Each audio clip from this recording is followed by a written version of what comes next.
Hello everyone, welcome to the What If Anime YouTube channel. Today, we are diving into an exciting new story that will take your imagination to the next level. Let's get started. What if Naruto was the son of Hestia? Movie Naruto the Being Born of Fire by Dylan Millwood. Start URG. What the hell happened? Naruto Uzumaki asked, seeing as he was lost inside of a forest. 1 second, he was about to read a scroll given to him from Tsunade about his mother, and the next he was opening the scroll, and there was a flash of light. He could kinda remember having a warm feeling spread through his body that centered around his chest.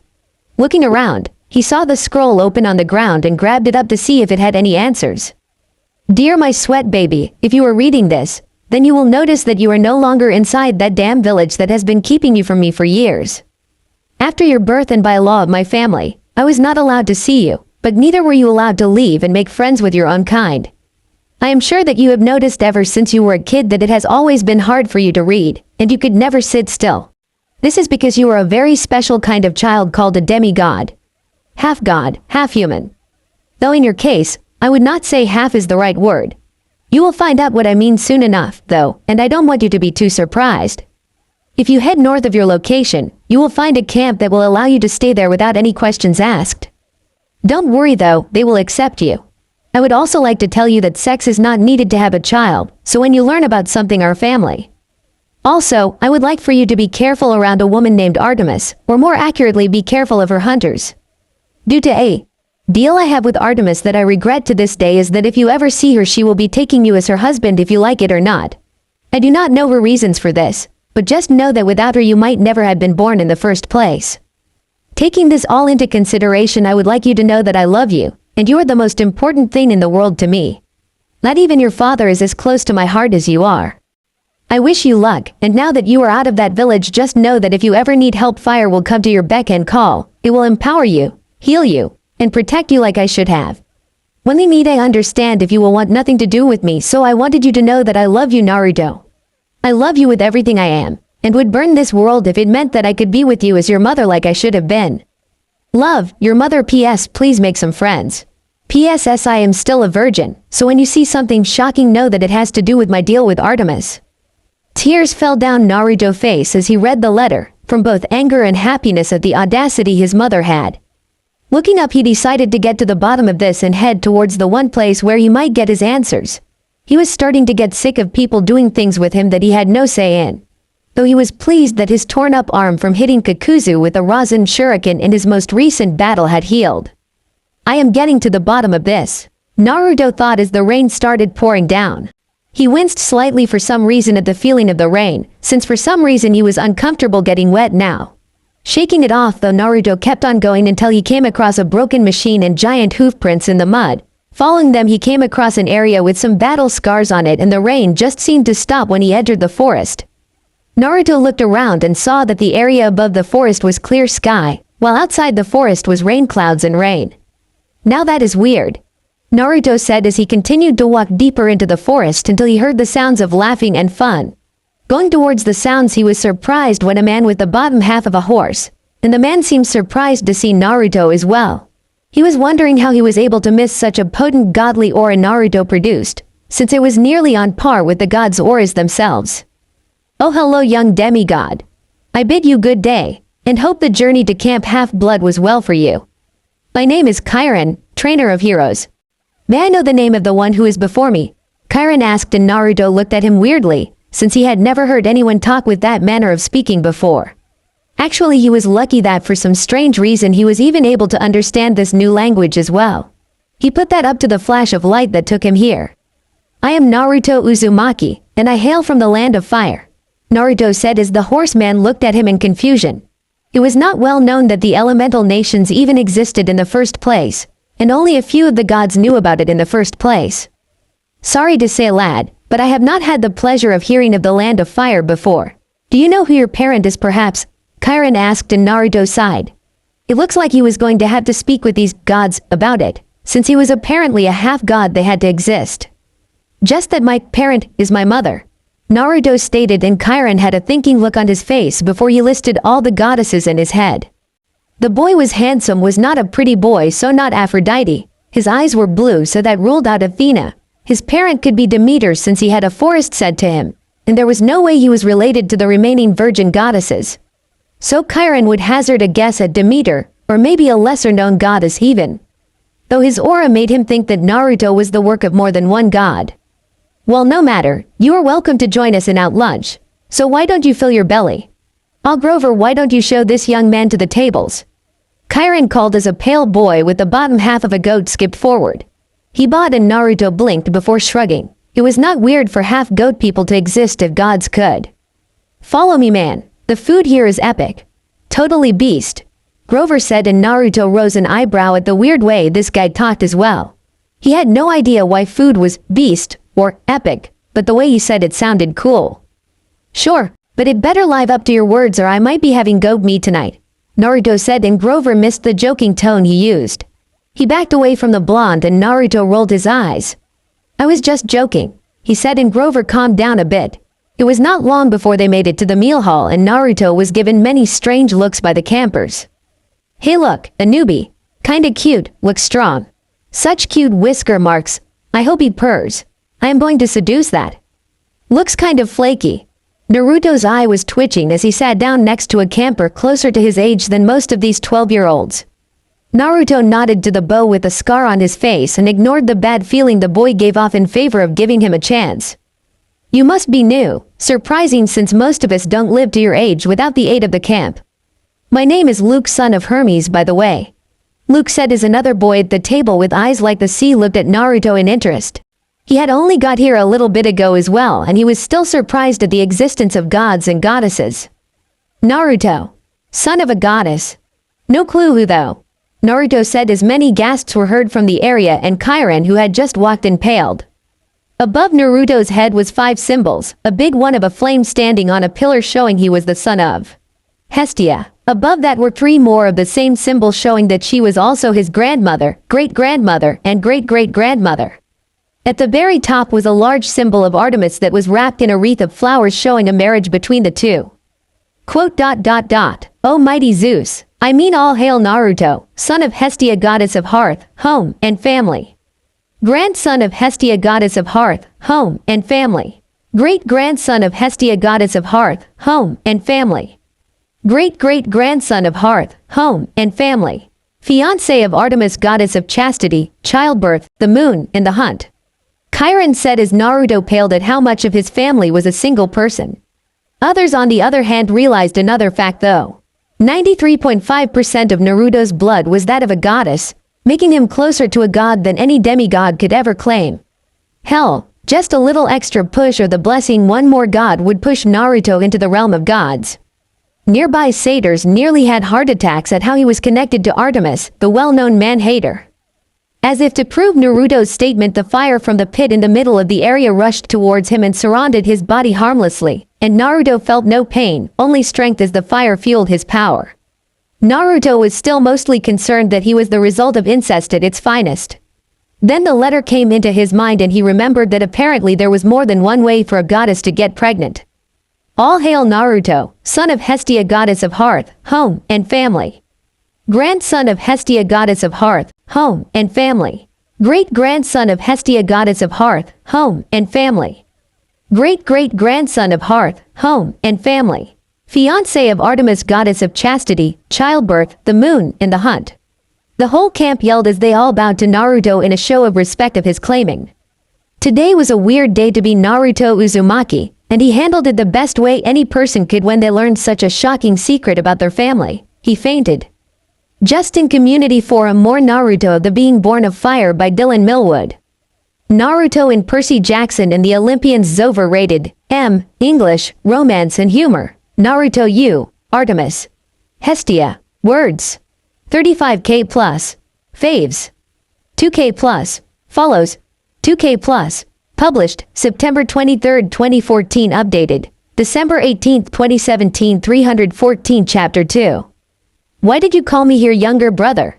Hestia asked with a tilted head as she took the form of an 8-year-old child with brown hair and flame-red eyes. Wearing a simple brown dress and bandana over her brown hair. She had a small smile on her face that never seemed to fade. You broke your oath, Hestia. Explain yourself.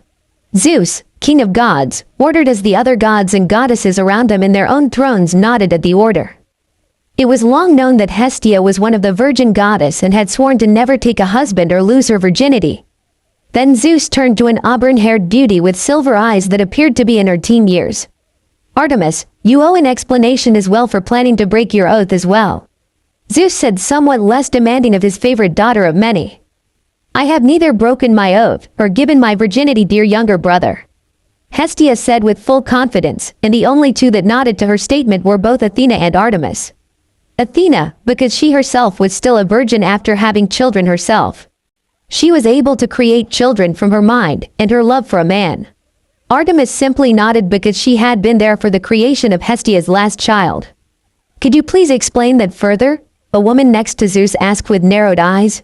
Her name was Hera and she was both Zeus' wife and queen of the gods. "Gladly, as you know I am able to move between the borders separating the nations and as at will." Hestia started and a few of the gods looked jealous at that fact. Since Hestia had given up her throne, the barrier would allow her to travel between the worlds without interference, unlike them who were stuck in this world. Seeing them following, she nodded to herself with a story she had planned. "Well, one day I was walking around in the world over there when I had come across a brave man fighting hundreds of warriors single-handedly. He was more powerful than even the strongest of demigods I had ever seen. He was a shinobi," Hestia said, while many actually scoffed at a normal human being more powerful than a half-god. They must have forgotten that these weren't normal humans she was talking about. "Continue with your tale," Zeus ordered, and she could feel her eye twitching in annoyance this time. She was just about to continue when he said that. "Anyway, I was so enraptured with his performance that I had lost some control over my own flames. By chance the warrior had gotten injured during his battle and a single drop of blood landed on one of my rogue flames. My feelings of admiration and his blood going into my flames had produced something that had never happened before," Hestia said with a small blush of joy on her face at remembering that fateful day. It was the day that had granted her the very first child she had ever had before, so it would always be ingrained into her memory. "A child was born, wasn't it?" Athena asked as her fingers interlocked under her chin. Gray eyes twinkling in amusement, and a deep thirst for knowledge that exceeded any other in existence. This was the most interesting piece of knowledge she had ever heard since she herself had learned about her ability to create mind children. Now Hestia had the ability to create fire children, and she could only wonder if all goddesses had different ways of giving birth. "Yes, my firstborn son was created on that day. I was forced to leave him at an orphanage at that time and watched him grow into a strong man in his own right, but sadly my first did not have long to live before he was killed in battle with that accursed Madara. Before he took his last breath I appeared before him and set his blood aflame, and my second child, my grandchild, was born from the ashes of his father and brother," Hestia said sadly, and thankfully for her rage she had cursed Madara Uchiha's clan that day with the curse of having too much love for his family. When Uchihas lost somebody they loved, they would slowly go insane, and would hopefully be killed. She made the focus of her curse his dreaded Sharingan. "Since the father was also your child, this child had more of your godly blood in him than the last one, correct?" Poseidon, the god of the sea, asked with a curious look himself. A very attractive woman nearby scoffed and her frown deepened. "Having a child without getting to the good stuff is so boring. Where is the forbidden romance of incest and breaking your vows?" Aphrodite said loudly, and Hestia just kept her pleasant demeanor. She was always the most patient and the kindest of the gods and goddesses. "I assure you, Aphrodite, that this tale is very exciting.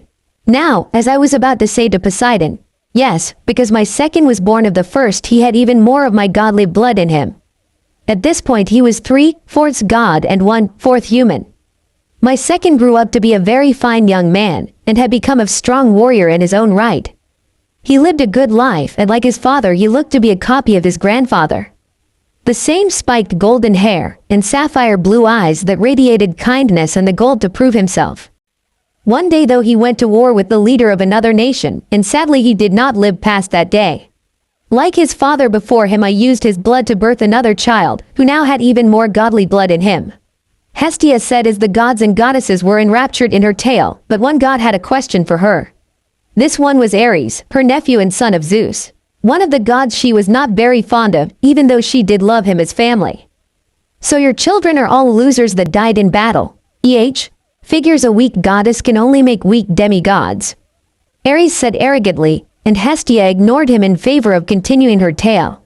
She had already seen him mocking her from the start, and had promised herself to not attack him for his foolish pride. This child was my third, Minato Namikaze, and like the first and second he was a near-perfect copy of the first and second before him. This time though I decided to send him to a village in the land of fire. Now this time I watched him closely and for the first time one of my children fell in love with a young girl named Kushina Uzumaki. It was on their wedding day that I introduced myself to the young pair, and I was welcomed with open arms after telling my story. It was 2 weeks later that it had dawned on the young ones of one dark fact. Hestia started and was interrupted by Hera. Kushina Uzumaki was infertile. Hera stated to her older sister, and Hera nodded sadly. Yes, so one day they came to me and asked that I grant them a child with both their blood. I tried this for them, but it was not meant to be. That is where Artemis came in. Hestia stated and Artemis nodded. Yes, Hestia had come to me and asked that I take the child on herself and Minato and place it inside the womb of Kushina Uzumaki, allowing for both Kushina and Hestia to become the mothers for this unique child. The first child that was born with 90% of his blood being that of Hestia, 3% being that of Kushina, and 7% being that of Minato. Artemis stated as if talking about a work of art. Naruto was not just mostly a goddess by blood of Hestia, but was also the only son of two mother by blood. Why would you agree to this, Artemis? Zeus demanded an answer of her, and she sent him a respectful look. I have been without a child myself for so long, and seeing both of the other virgin goddesses have children I too wish to gain a husband or child. So I made a deal with Hestia. If the child is born female she would then join my hunters on her 7th year of life. If the child was a male then on a day of my choice he would then become my husband and travel with my hunters. That, and because of my throne I was unable to go to the other world on my own, so this was a way to check out what was there as the mortals say. Artemis explained much to the shock of others. Her, the legendary man-hater, wanted a husband and children. She may hate men, but she had grown to a more indifferent stance on worthy ones, and Minato had been a perfect man, so she had no doubt his son would be the same. After all, they were children of the kindest goddess. Jealousy and forbidden romance. This story is starting to get better, Aphrodite said with a girlish giggle that made Artemis frown in annoyance. She was not a fan of the love goddess, and if given the chance to kill her she would not hesitate to take it. There was a complication though with the birth 10 months. Hestia started before she was interrupted by Hera. 9 months, Hera said, since she knew human women gave birth after 9 months of pregnancy. No, Kushina Uzumaki was a different kind of woman. She had inside her a force of nature that was more powerful than both my father and Typhon combined. This force of destruction was a giant fox-like creature with 9 tails that could cause disaster with a swipe of one tail. This force of nature caused the time to go from 9 to 10 months. Sadly, the second my 4th child was born there he had been kidnapped by a masked man. Both my flames and Artemis arrows simply passed through this man as if we were ants before a dragon. Much to my regret Kushina had been captured and the 9-tailed fox released. Minato had managed to defeat that man and the fox at the cost of his and his wife's life. I was unable to interfere with his battle and save him, and little Naruto was left without any parents when I had been called back to this world by my duties, but not before I placed high magic on a letter I wrote to him that would bring him here when he read it. Hestia said as she let her silver tears fall freely from her flame-colored eyes. She was not ashamed of her sadness, but what saddened her was the tragic end that all her children went through besides Naruto. She could remember seeing him after his birth like it was yesterday. She knew he was going to grow up and look like the first, second, and third of her children with a little bit of Kushina mixed in. He just had cutest little whisker marks on his cheeks. Very well, but I will not hesitate to strike this child down if he crosses me, Zeus said, and Hestia scowled at her youngest brother for the blatant threat against her son. But she was not powerful enough to challenge Zeus and any other god or goddess that supports him. She was very powerful, but if she was approached by 4 gods then she would fall in battle. Hestia simply nodded to Zeus before turning into fire and heading into the nearest hearth to go anywhere else be you hear. With no reason to stay any longer all the others left to go do what they desired to do, and Artemis grimaced at the conversation she was going to have with her own hunters. With Naruto, so where do I stay, horseman? Naruto said. He seriously forgot the man's name, and his lower horse half was his most notable trait. Chiron, and I do not know where I shall put you. I would send a prayer to either your mother or to Lady Artemis and ask she either build you a cabin, or be granted permission to use Lady Artemis' cabin as your new home. Chiron stated to Naruto. It had been a few days since Naruto had arrived at camp, and Naruto had become annoyed with sleeping on the ground. He went to Chiron to see if he could bunk with others, and that was his answer. Naruto nodded at the answer and went to talk to the first person he had met when he had come to the camp. It took a few minutes to calm walking, but he eventually found Luke training with a few others from his cabin in the way of the sword. Naruto observed him for a moment and saw the boy was very skilled at wielding his weapon. He turned around to leave, since he did not want to interrupt a training session for small reasons. He hated when others did it to him, so he would not do it to others. What goes around, comes around. He did not want this coming around back to him. So he just decided to try and find good lodging now while he had the chance, before he realized something. He was not sure how to send the gods and goddesses a prayer, so despite the fact he was most likely going to make a fool of himself, he walked over to a pure silver cabin and got down on his knees. Artemis, I request that I be given permission to stay at your cabin. Naruto requested politely, since he honestly wasn't sure if he wanted to talk to his mother just yet. He wasn't sure how to take it when the door to the cabin suddenly sprung open, and flowers started blooming around him.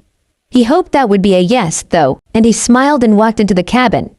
The very first thing he saw was that the ceiling looked like it was transparent, and the night sky with stars filled his view, even though it was day outside. The cabin itself had many pelts around it and hammocks were hanging around.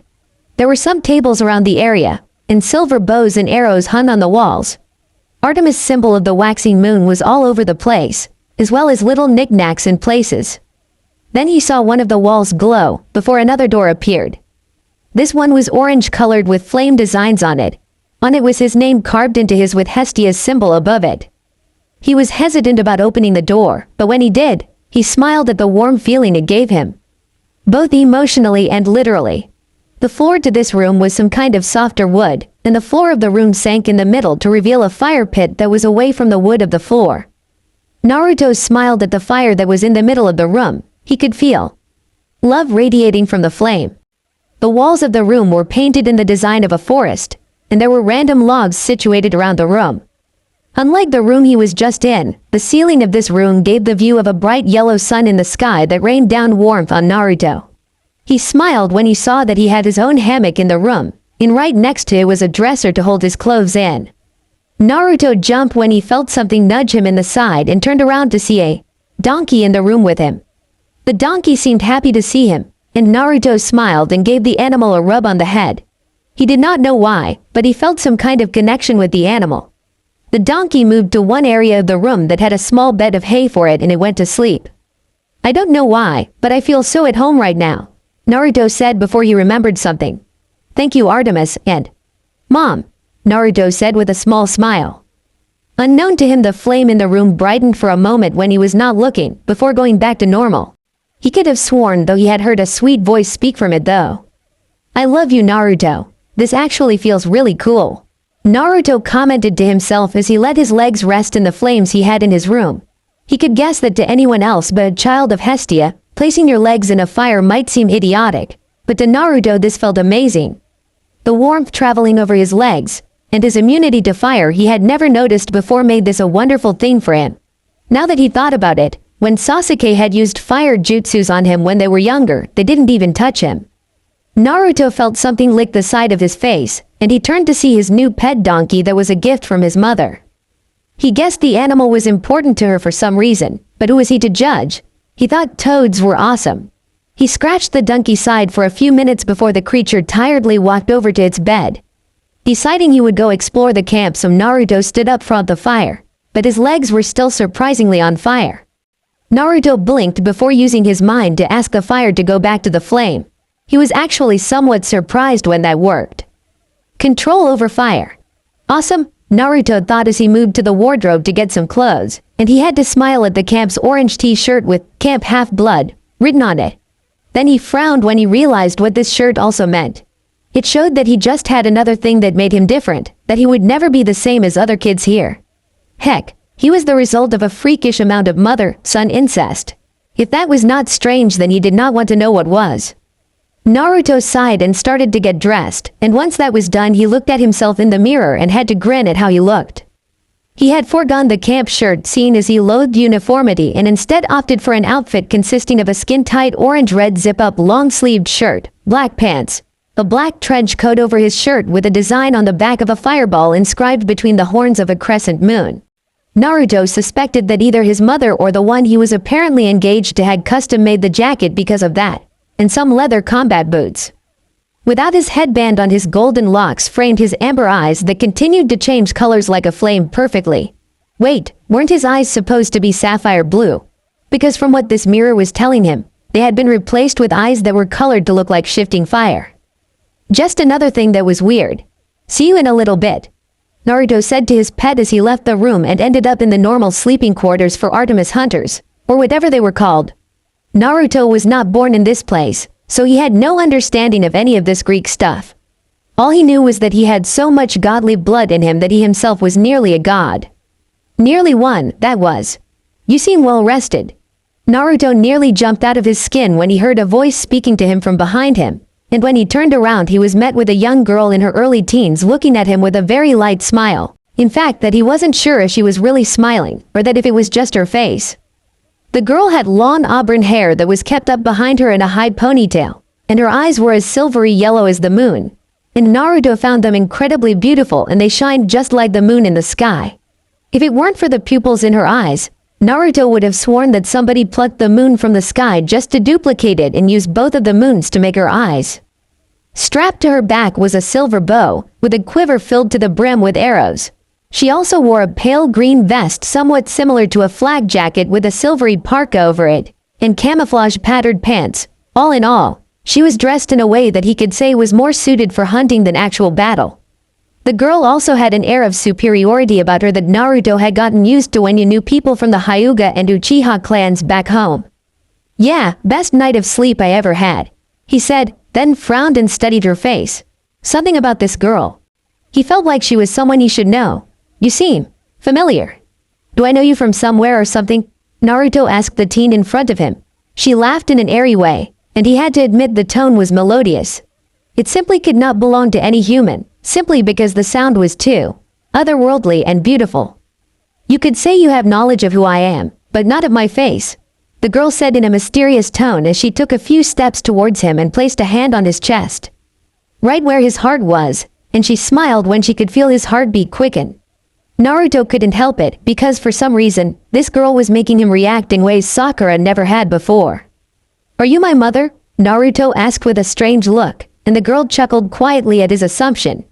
It was a good guess if you were going by her hint, but still wrong in its nature. Actually, it was not totally wrong since Naruto would not have been born without her presence for his conception. No, but my place in your heart shall be just as unique and special as hers. The bond you and I shall share had been forged before you were born, and is both as unavoidable as it is joyful. The girl nearly preached, and Naruto was starting to clue in on her identity after a while.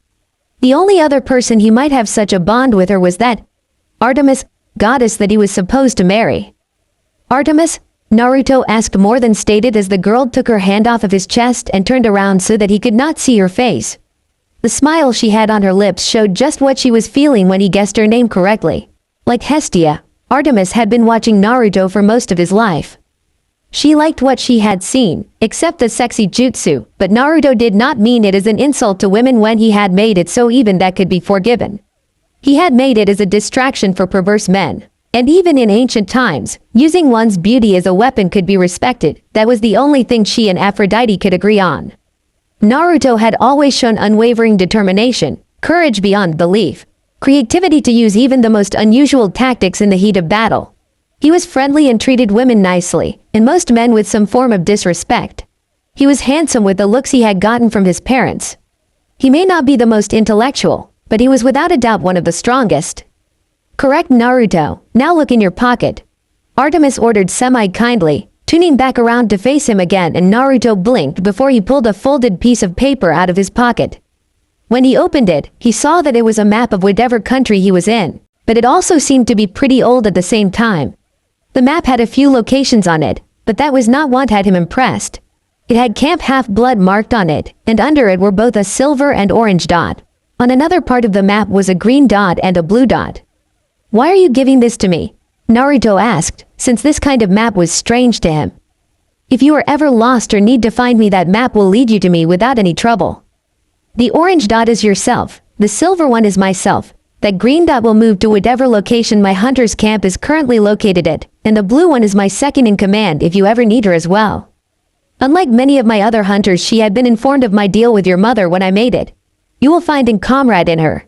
If that map is ever lost or destroyed, it will reappear in your hand if you say, 'I wish to see my beloved,' and it will come to as good anew." Artemis said with a silent smirk on her face that Naruto was unable to see with her back turned to him. Naruto smiled at the gift, since it could actually prove to be very useful. "When will I be able to see you again?" Naruto asked, and Artemis pointed to his map. "Like I previously stated, you shall always be welcome with my hunters. You have proven to be capable of taking care of yourself, Naruto, so if you make it to my camp you will be allowed to hunt with us. Though be warned, do not come to my camp unless you are ready to be wed to me. Coming to my camp will show to me that you are ready to become my husband, but before I go I will grant you one last gift," Artemis stated warningly, but her gaze softened when she grabbed his left hand and moved it slowly to her lips.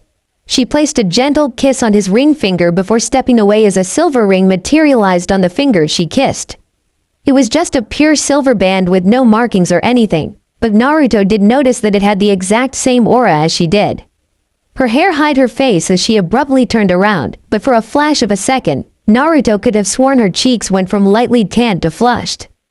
Artemis had to take a breath to calm herself, and her blush started to fade from her face. "I don't mean to sound rude, but what does the ring do?" Naruto asked, confused, and he could hear Artemis chuckling slightly. "Think of it as an engagement present.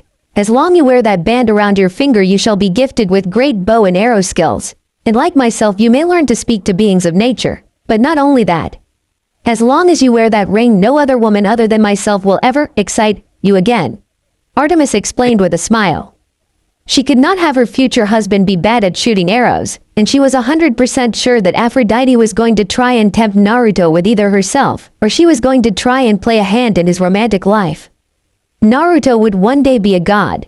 It was unavoidable, since if Naruto died then he would be reborn as a full god. Heck, all he needed was the blessing of one or two more gods or goddesses and he would become a god without having to die. "Cool, thanks Artemis," Naruto said with a small smile. He knew he should be angry, but he could tell this gift was truly for his benefit more than hers. "You are welcome, Naruto," Artemis stated after a moment of surprise. It had been a long time since a man had thanked her for something, and all of this was just as new for her as it was for Naruto. Turning around again, she started to walk past Naruto, and the second she did, Naruto turned around to see she was no longer there. Like she had vanished into thin air. Naruto shook his head and took out the map again, and to his surprise the silver dot was now with the blue and green dots.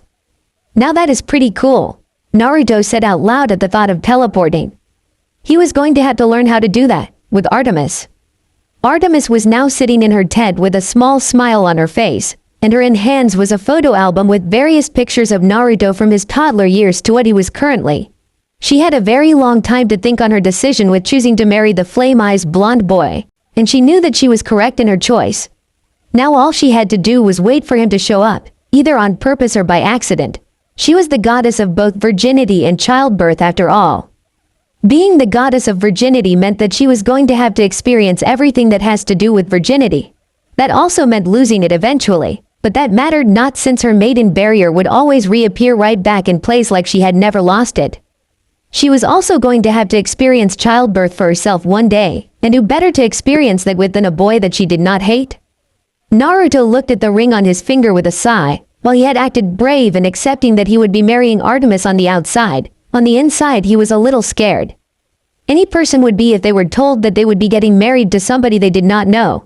Sure, he was attracted to her, she was very pretty, but that did not make a good marriage if it were based off looks.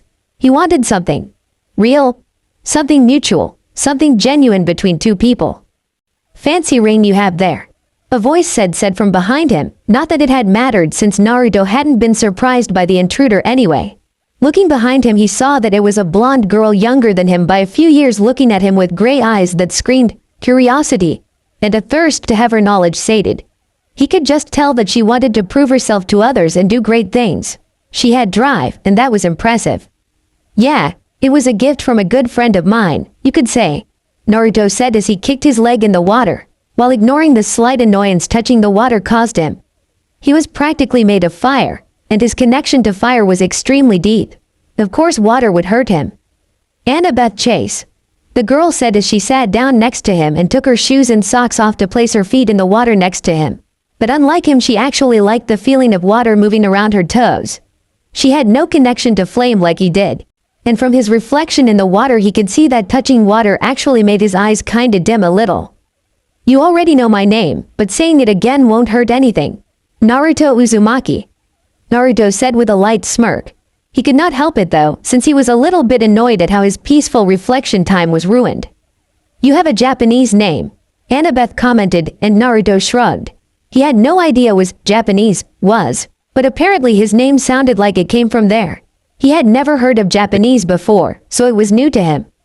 Well, if you ask me, your name is weird, too, Naruto commented, and Annabeth realized he might have taken some offense to how she had phrased her sentence.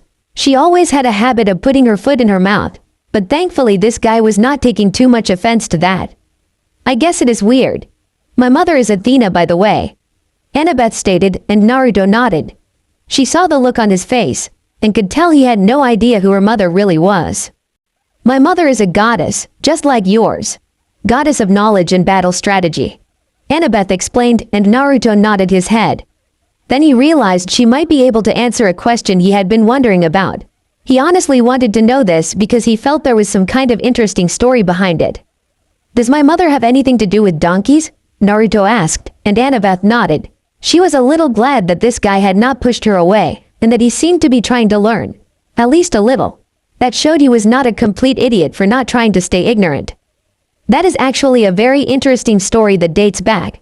Annabeth started, and Naruto could already tell this girl was a lot like Sakura was with making explanations as long and complicated as possible. That was why Naruto decided to interrupt her and make her get to the point. He may be interested, but not interested enough to listen to a long-winded explanation that had nothing to do with the point. Does this story have a short version? Naruto asked, and Annabeth sent him an annoyed look but nodded anyway. She could understand that Naruto may be a little testy from the changes he must be having in his life. She wasn't sure of his past, but he seemed pretty clueless to what had been going on. Perfectly normal for half-bloods. Hestia was sleeping peacefully in her bed one night after drinking a lot on Olympus, and as she was nearly raped in her bed. There had been a donkey there that night, and it started to make a lot of noise that woke her up and gave her time to run. Ever since that day she made the donkey one of her symbols. Annabeth said simply. Now that he heard part of that story, Naruto understood the importance of the donkey she had given him as a pet. It was a very nice thing of Hestia to give him, and he would have to thank her when he saw her. After he figured out how he felt about her. How wild was that party that they got a donkey involved? Naruto wondered out loud, and Annabeth looked at him like he was stupid. You hear your mother was almost raped, and you're questioning why a donkey was in the room? Annabeth asked, and Naruto laid back and kicked some water into the air. That happened a long time ago, and she wasn't raped. She was saved by the donkey. But does it not make you wonder, and therefore gain knowledge, as to why there was a donkey there in the first place? Does it not make you wonder if the events had not been planned out, or a plan was sabotaged? Naruto teased, mentally making a note to find the guy who had nearly done that to his mother and slowly sear his groin off. And that was just a start. Unaware of her fellow blonde demigod's demented and vengeful thoughts, Annabeth's eyes widened at the secrets there could have been on that day. So many things did not add up, and now she had to know why. Are you a genius or an idiot? Annabeth asked after a moment of thought, and Naruto opened one of his flame-colored eyes to stare her down. Who wants to be a genius? Being a genius just means you're better than others at things that have already been done, while idiots are the people that make new ideas. The people that invent things are called idiots until their ideas work, and then they are called geniuses. By that understanding, I would rather be an idiot any day than a genius. Naruto explained, and Annabeth had her mind blown. What Naruto had just said was pretty deep. It truly shocked her to the core that maybe being an idiot wasn't a bad thing. You should join my team for the... Annabeth started before Naruto cut her off. Sorry, but I don't plan on staying at the camp much longer than I need to. I want to explore everything this place has to offer. Naruto said with a stretch of his limbs. He stood up and made his way to start leaving the camp. This camp was not the place for him. He could feel it in his bones that he would be better suited for the life of constant battle. Here, there was not true challenge. He could tell everything would be too easy for if he wanted it to be, so he would explore this world and see what it had to offer him. Maybe he would take Artemis up on her offer and join up with her. At least he wouldn't be bored that way, and he would be able to help others there. You can't leave, Annabeth said in a bored voice, and Naruto shook his head. I didn't say right away, but I will have to leave pretty soon, Naruto explained, and Annabeth covered her forehead at his point and decided she would let somebody else deal with explaining why he can't leave. Not a wise choice, Annabeth commented, and Naruto scoffed. It is a heated one though, Naruto said as he fired a pun back at her, and she was mildly impressed by his wit. Not many people actually thought of intelligent comebacks in a split second. Obviously she had never seen two ninja trash talk in battle. You are a very strange person, Annabeth pointed out, and Naruto just walked away without giving her another glance. He had a small smile on his face though, but it was hidden by the fact he was looking at the mostly clear sky. She just stayed where she was as she went, since Naruto still needed time to adjust in her opinion. Plenty of people had some issues when they first came here, and many more were angry at being abandoned as kids. She would try and introduce him to Grover and other people later. Grover was always good at making friends with idiotic demigods and people like them. That new Percy kid was proof of that. Yes, she would get Naruto to make friend with Grover. Naruto looked into the room that he had been staying in the last few days before he started to pack up some supplies for the road. This camp, while a great place to make friends, was just not very good for his type of person. He couldn't push himself here, and he couldn't fight to his fullest every day. He was a ninja, and boring days like this made him paranoid and restless. A lot of people also seemed to naturally seem nervous around and avoid him because of his status. Near God, instead of the normal demigod. Funny, because most of Naruto's DNA was from a goddess, which had earned him another nickname that people spoke behind his back. Every time he was going to attack, though, he remembered that all the people here were related to him in some way. Hurting them was like hurting family, and he was not a person that liked to do that. Some nicknames Naruto liked better than others. Child of Flame, near God, the fire's shadow. He especially liked that one, since the word Hokage meant fire shadow, but it also made him homesick for Konoha and the flame-eyed prince. Some names he really hated though, and that name he spoke of earlier was the worst one. Male goddess. Let's see. Got my map, my rain, and my clothes. Naruto thought as he started to head away from the border separating demigods from the outside world. The sooner Naruto left, the sooner he could start going on adventures and maybe one day find a way back home. He was about to exit the barrier before he heard a voice call out to him. Wait for me. Naruto didn't even get that much of a chance to turn around before a smaller figure came rushing right into his back and fell to the ground. Looking down at the ground, Naruto saw a young girl, about 12 years old, standing up and rubbing her forehead and bum from the collision with him. The girl wore the camp shirt like everyone else, and she had a mocha tan skin. A very flat chest.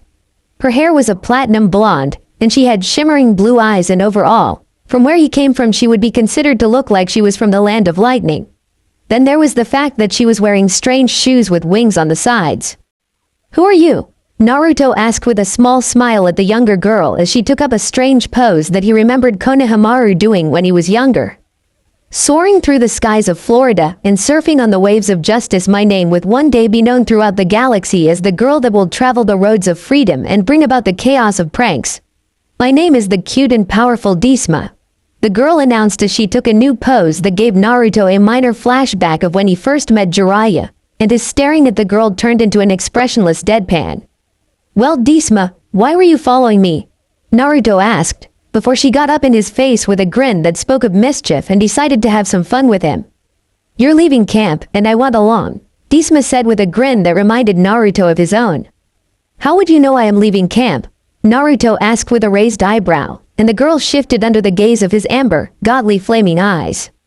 I saw you walking towards the barrier, and figured it out, Disma said as she looked away from Naruto, and he snorted at her sudden shyness. Technically Naruto was her uncle because of his connection to Hestia. Smart, if you want to come you have to pull your weight. Naruto stated as he started to walk past the borders of the camp. Disma nodded and followed after Naruto with a skip to her step. So, where are you going? Disma asked, and Naruto pulled his map from Artemis out of his pocket and started to unfold it and pointed at where they were. Words starts to write on the spot where Naruto pointed, and Disma looked amazed by the map. Camp Half-Blood Hill, Farm Road 3.141 Long Island, New York, 11954. Right now, we're right here, Naruto said, before he moved his finger and the name of the camp vanished. Moving his finger to a new spot that had a yellow dot on it, meaning the location of a spot connected to the gods and goddesses. Unlike the dots for him, Artemis, the hunters, and that lieutenant of hers that Artemis had mentioned when she'd visited him, these dots would always stay in the same place. This map was perhaps the best gift that could be given to him, not to say he was ungrateful for the rain. He had tested himself out with a bow and arrow, and found that he just had an unnatural talent with it. Then when he took the ring off for a moment and tried again, he was only a little above average thanks to his own shinobi training to use different weapons. The new spot Naruto was pointing two formed words next to it, and Disma looked at him curiously. Gila Claw, Arizona, junkyard for gods. There has to be some cool stuff at a junkyard the gods use, so why not turn their trash into our treasure? Naruto explained as he folded the map up and put it back into his pocket. Disma looked at Naruto for a second before shrugging. His logic made a little sense, and even trash to a god would be worth something. Sounds hot to me, Disma commented as the two of them watched out of the strawberry fields and onto the nearest street.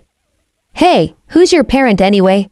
Naruto asked out of curiosity, and Disma blinked at the random question before she grinned in a cocky way. The awesome Apollo is my dad, and that is why I'm so rad. Disma attempted to rhyme, and ended up with a corny rap. Naruto figured that may either be a personal thing for her, or something she got from her parent. He hoped he never had to meet anyone who was like that by their own choice. Meanwhile in Kumogakure, B sneezed. If you're going to be coming with me, please never do that again. Naruto commented dryly, and Disma blushed lightly and chuckled over her epic fail. Naruto turned to the road. If only we had a ride or something, Disma commented to herself. No sooner had she spoken than the road cracked open and fire shot from the ground, making Disma yelp in surprise. Out of the fire, something came out of the ground before the crack closed back up. Once the flames cleared, Naruto and Disma saw a mountain bike. It wasn't like any bike she had seen before. The whole thing was painted in the color of flames, and on the front was a larger than average black metal basket that could carry a bit of stuff in it. Unlike most bikes, this one also had the seat of the bike extended to be able to carry two people, and from what she could see the wheels of the bike were made of some really high quality stuff. She was kind of disappointed that they weren't given something that would actually be useful, but who was she to complain? Looking into the basket, Naruto found a note addressed to him from his mother. To my baby, I figured you wouldn't want to stay in the camp for too long, so I called in a favor to a friend of mine and he agreed to make this bike for you. Just know though that even though you are leaving the camp, you are welcome to go back anytime you wish to go. Your donkey will be well looked after until you come back. Artemis has already told me of your encounter with her, and has told me that if you wish to join her early that you will still be married the second that you step foot in her camp. Apollo also requests that you look after his daughter for him, and show her the fun side of living life on the open road and true camping. He also has placed a weapon for her in the basket, and I have placed one in there for you as well. This bike was made to handle shinobi leg speeds, so don't be afraid to really give it your all. Oh, and if you want to have a good adventure, I suggest going to as many magical places as you can, and just know that no matter what you do I will be proud of you. From Hestia, your mother. This is so awesome, Disma nearly shouted as she pulled a golden bow and quiver full of arrows out of the basket.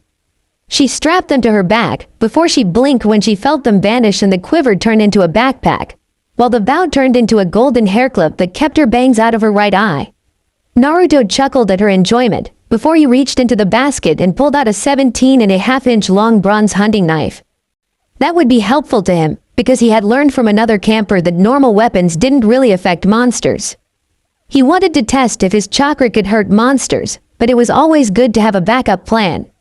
The knife was about the size and weight of a kunai, yet he could tell the metal wasn't going to be easily broken like a normal dagger. Naruto himself blinked and stared in shock when the dagger glowed for a moment before it turned into a ring around his right middle finger. mirroring his ring from Artemis with the exception of the color. "Thanks, Mom." Naruto muttered a small word of thanks, and he promised himself that he was going to pay his mother back by slaying as many monsters as be possible in her name while he tried to find his way back home. Getting on the seat of the bike, he lifted up Disma by the back of her new backpack and put her behind him. Looking into the basket one last time, Naruto saw a small bag, so picking up the bag he opened it and did a quick count of what was inside it. The side of the bag said, "Golden drachmas," on it, and doing a quick count he found there to be 20 of the golden coins exactly. "Let's get going already," Disma yelled with new excitement, and with a grin Naruto started to pedal the bike as fast as he could, and the two of them shot off at easily 80 miles per hour as their starting speed. Disma's screams of terror could be heard, along with Naruto's barks of laughter as the two of them set off on a journey that would hopefully one day become legendary in nature. Once the two of them were gone, a small girl with brown hair and flame-colored eyes formed in a burst of fire and looked at Naruto started to leave on the road. It was Hestia in her child form, and as she watched her own child she was filled with the sensation of pride. The ancient laws stated that she could not raise him or help him during quests. Right now though, Naruto wasn't on a quest so she could give him as many gifts as she wanted to try and make up for how little she had been in his life. She was happy that the child of Apollo was going with Naruto, mostly because she didn't want him to be lonely, and children of Apollo had the ability to heal others. He may be a regenerator thanks to the fox within him, but mother, it made her feel better that Naruto had someone to take care of him if he were hurt. "Good luck, my dearest son, and may my flames of love keep you warm during your sleep," Hestia whispered with a tiny smile on her face, and with that said she flashed red and teleported back to her own home on Olympus. She had work to do after all. "Why don't you tell me about yourself?" Naruto yelled over the sound of wind rushing past them as he rode his bike at speeds now well surpassing what most cars could do. Disma was sure the two of them had already traveled over 200 miles in the last 2 hours. "Not much to know. My dad is Apollo, and my mother was a hooker from Florida. I came to camp when I was 3 years old, and I have spent most of my life training." Disma yelled near his ear as she hung onto his waist for dear life. If she fell of this bike at these speeds, she was going to get more than some scrapes. She would be missing chunks of her flesh and her bones would be shattered. That was more than she could heal. She was only good at healing bruises and poisons. "Your mom was a hooker?" Naruto asked with a raised eyebrow, and he could feel her shrug her shoulders at him. "She was a big-tittied bitch, and knew how to flip dad's switch," Disma said, and Naruto couldn't help but laugh at that one. That was actually a pretty good joke of her to tell. The hooker part seemed to be true, but the way she said it made it funnier than it should have been. Naruto wasn't going to hold the hooker part against her though, because you can't help who your parents are. "What did I say about rapping?" Naruto asked her, and he tilted his head to look at her straight in the eyes. She shrank back from the flames that seemed to lick at his eyes, and she was pretty sure that he wasn't even trying to look scary. His warm eyes just made the thought of disappointing him to unthinkable that it scared you when you thought you were annoying him. "Sorry, I won't do it again, and I promise I am not." "Lion," Disma shouted in fear, and Naruto looked at her for a second before he realized why she yelled lion. Right in front of them was a huge golden lion easily the size of a pickup truck, and not only that but Naruto barely evaded it when it jumped at them. He ended up having to grab Disma quickly and tilted the bike so that they slid under the lion. This caused the lion to give chase after them, and Naruto saw the silver claws of the lion destroying the road behind them. Its fangs bared at them, and for a split second Naruto was worried. "This is bullshit," Naruto yelled in annoyance at the fact they haven't even gone one day and they already had a fight on their hands. Right now Naruto was very sure he was cursed with shitty luck when it came to missions. "Just pedal," Disma yelled in terror, because she was staring right at the damn thing and she finally remembered what the creature was. This was no ordinary lion. It was the Nemean lion. A creature that had an impenetrable pelt, and that only Hercules had been able to truly defeat. "What are the odds of us killing that thing?" Naruto asked her with a small amount of excitement in his voice. Now that he thought about it, this was what he wanted, to battle monsters, and gain trophies from each one. "We have no chance." Disma was now nearly crying in fear of this thing, and she missed the smile on Naruto's face. "I like those odds," Naruto said as he tripled the speed of his pedaling and shot ahead before turning the bike around and going right at the lion. "You crazy bastard," Disma yelled, and she was about to jump off of the bike before she saw Naruto take his left hand off the bike. He channeled chakra through his arm to keep what he was about to do from breaking his bones, and for Disma time went in slow motion as the claws of the lion were an inch from Naruto's face, while his fist was an inch away from the lion's nose. "Suck it," Naruto yelled when his fist knocked the lion off course, and the creature was forced to land on its side as blood gushed out of the creature's nose. Naruto slowed the bike to a stop and started to shake his bleeding fist with a pained hiss. Even with his chakra strengthening him, he had broken the skin, as well as a few bones in his hand from that. "You broke the Nemean lion's nose," Disma muttered in shock before she saw the creature get up. Even with one of the few non-fur covered spots of its body busted, it wasn't enough to make it want to give up this God-sent meal. The aura of a powerful immortal was coming off the blonde boy, and such a meal would be more tasty than any normal demigod. "Get your bow ready and back me up from long distance," Naruto said as he hopped off his bike and the bronze-colored ring on his middle finger turned into his new dagger. Disma nodded and quickly started to use the bike to get some more distance away from the lion, because she would be no good in a close-range battle with such a creature. She had a bow and arrow for a reason. She sucked at fighting with any other weapons. "Got it, and good luck," Disma yelled from her new spot about 50 feet away, and Naruto nodded with a grin. Things had just started to get a lot more exciting than he thought they were going to be. "Here kitty, kitty, kitty," Naruto said in a mocking voice, and he could tell he had irritated the Nemean lion if the roars of rage were anything to go by. Naruto charged at the monster, and when the monster swung a mighty claw at Naruto, he grinned just before it hit. Twisting his body, the claw went over his body and Naruto swung his knife. He was shocked though when the lion was completely unhurt by the attack. "Okay, so Kitty has some bite to him," Naruto said blandly as he started to jump and flip through every attack the lion would send at him, while all his own didn't even pierce the lion. Naruto ducked under the claws of the creature again, before standing up as fast as he could and headbutting the monster in its open eye. Naruto blinked when the creature roared in pain, and he started to put two and two together. When Naruto had punched the nose, he had done damage, because the nose had no fur on it. When he had slashed at the fur he did no damage, and when he hit the eye, it had hurt the lion. Did this monster have some sort of defense related to its fur?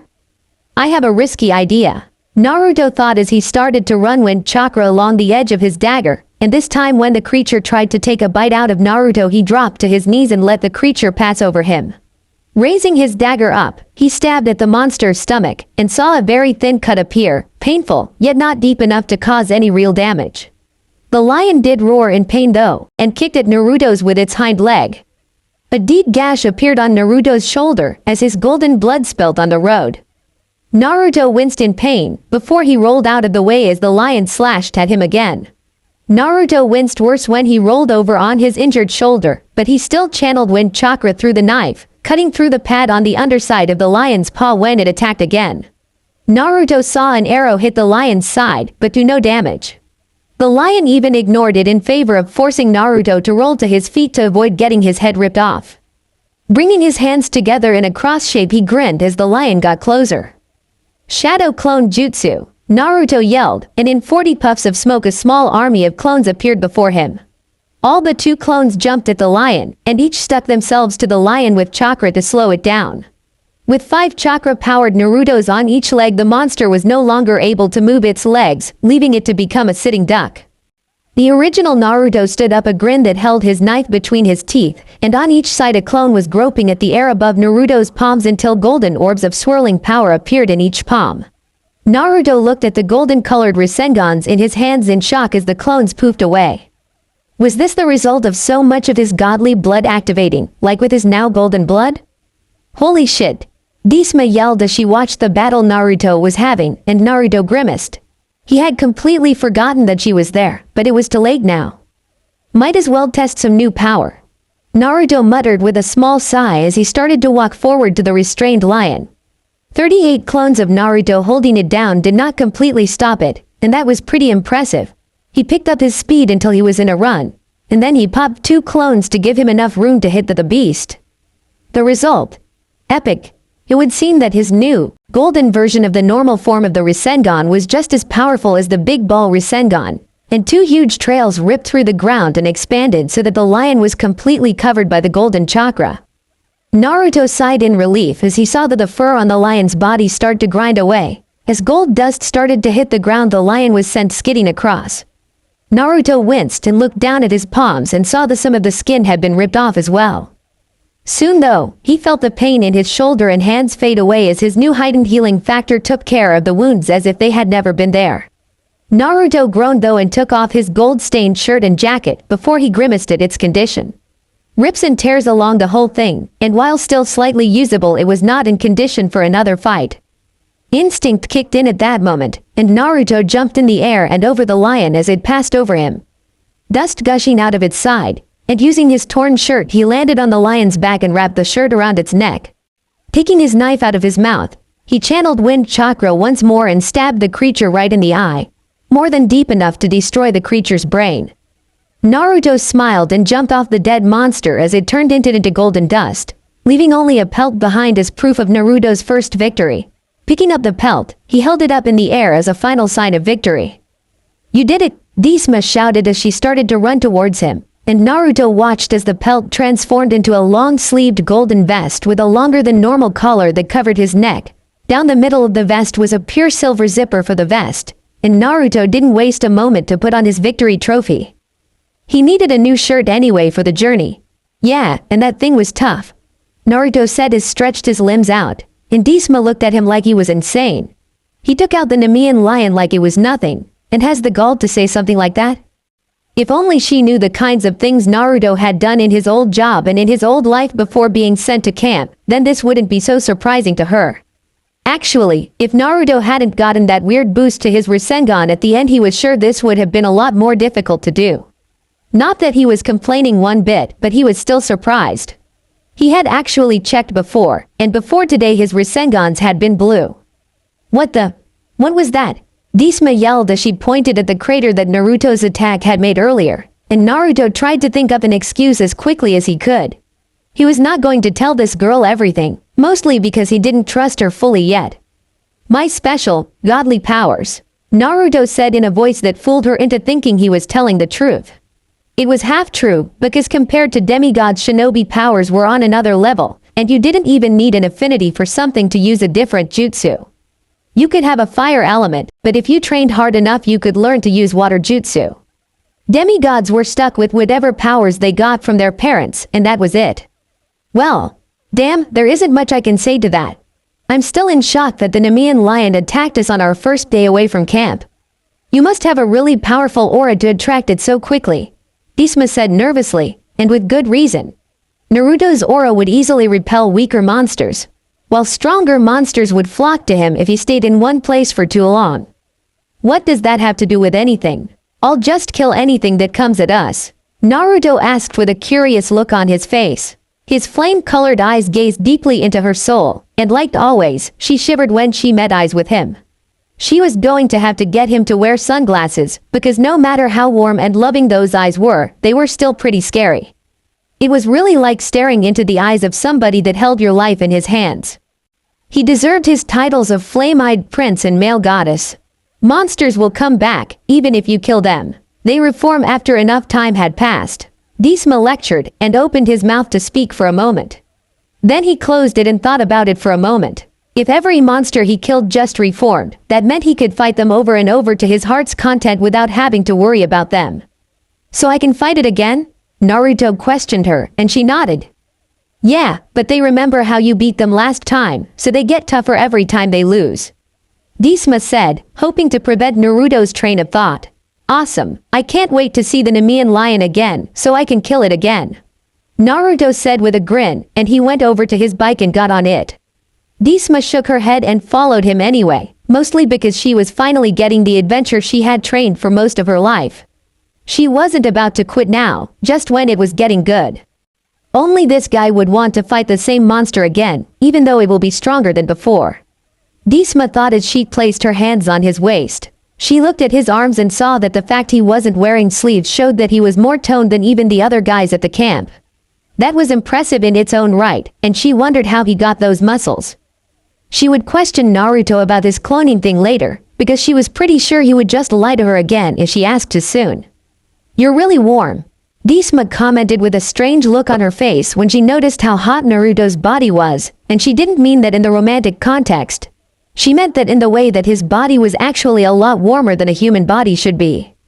"My mother is a goddess that deals with fire all the time and can control fire. Fire is a part of my very being, and my body reflects that. Can't really help it," Naruto said as he started to pedal at a slower rate than before. It wasn't like they had a time limit or something, and there was the fact that Naruto was pretty happy with how soon he got to fight. "I can't believe I didn't even get to test out my new flame-based powers," Naruto thought with a slight frown on his face. He really wanted to fight something soon that would push him to the limit, so that he could exceed his limits and grow that much stronger. Growing stronger was in his very nature after all. With Artemis, now that is very interesting, Artemis thought as she looked at the silver ring around the ring finger on her left hand. Her ring had another feature she had yet to tell Naruto about, and that was that it would tell her if he defeated any monsters while wearing the ring. It was only fitting that the huntress be alerted to when her future husband has slain a monster. The fact that the monster he had slain was the Nemean lion was a feat worthy of some of the most powerful demigods. Not that Naruto could be called such a term with his blood. Yes, the term near god was much more correct in his case. Not that it mattered, because soon he would be a god, or rather a male goddess, as she had been informed about through watching what had been going on at the camp before Naruto left.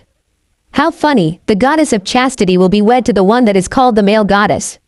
It makes me wonder what he will be a god of when he has turned. Artemis spoke to herself softly, and with amusement in her voice.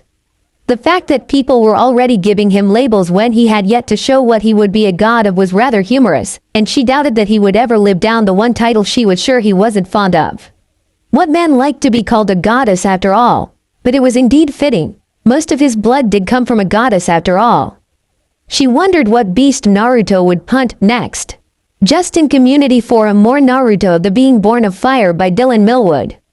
Naruto and Percy Jackson and the Olympians. Overrated. M. English, Romance and Humor. Naruto U. Artemis. Hestia. Words. 35k plus. Faves. 2k plus. Follows.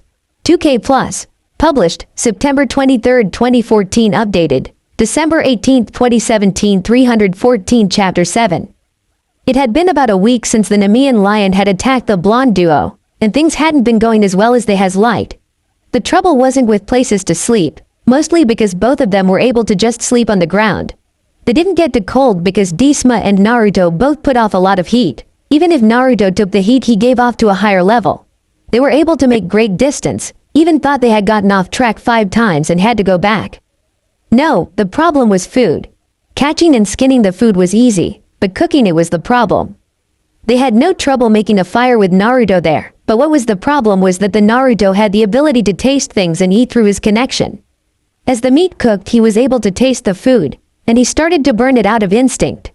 It was like how most gods could smell the food you burn for them, no matter where they are. Naruto was able to taste food through fire when it was being made for him.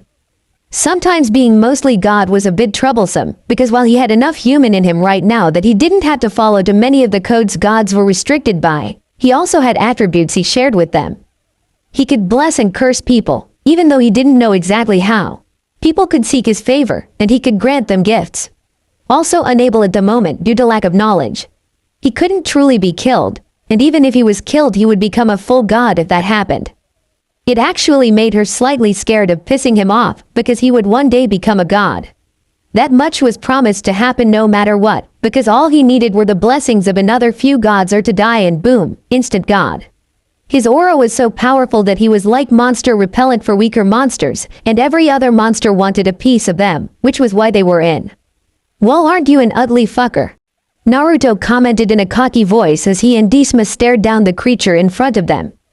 Disma pawned her face when the giant creature, easily bigger than the Nemean lion, huffed at them. She could not believe their bad luck when it came to fighting monsters, and as if to prove her point another monster jumped out from behind the giant monster. "That is the Colchis bull and a hellhound," Disma commented with a twitching eye as she leveled her bow at the hellhound. The first creature was a huge mechanical bull made of bronze with silver horns, and it was about the size of a fully grown elephant. She could feel the heat this thing was putting off from here, and knew that she would be useless against it. The Colchis bull had metal skin that was burning hot to the touch, and could breath fire. Not something she could deal with when she only had a very slight immunity to heat, and not full immunity like Naruto.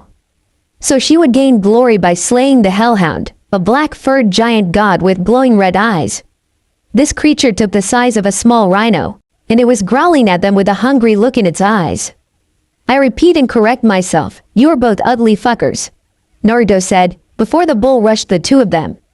The Hellhound stayed back for a moment, as if waiting for the bull to do all the work for it. "You are an ass," Disma shouted in annoyance as she jumped out of the way of the charging bull, and pulled a golden arrow out of her backpack and shot it at the Hellhound. The dog creature jumped out of the way, and growled at her but stayed put. "I know what I am, thank you very much," Naruto commented to the young demigod as he ducked under the raging bull. Channeling chakra through his arm, he punched the bull in one of its back legs, but winced when his fist hit metal. He was completely unaffected by the heat, but let's face it, Naruto had just punched metal, and that would hurt. Disma just twitched and pulled 3 arrows out of her backpack and put them all on the bow, and took aim at the Hellhound. She was about to fire, before she saw the Hellhound vanish into the shadows. "What?" Disma muttered in confusion, before he heard a sound behind her and twirled around with her bow pointed right into the mouth of the Hellhound, about to take her head off. Letting the arrows loose, she was happy when all 3 pierced into the brain off the creature. The hound was dead before it hit the ground. That was not her problem though, because as the creature started to fall, it landed right on her and sent her skidding with it. "Get this thing off me," she shouted in annoyance at the heavy weight on her legs. "That's what she said," Naruto yelled back at her in humor, before he was tackled by the Colchis bull and sent high into the air. Correcting himself in midair, he was able to use his chakra to stick to the neck of the bull, and he grabbed the bull by the horns as he jumped around to try and knock him off.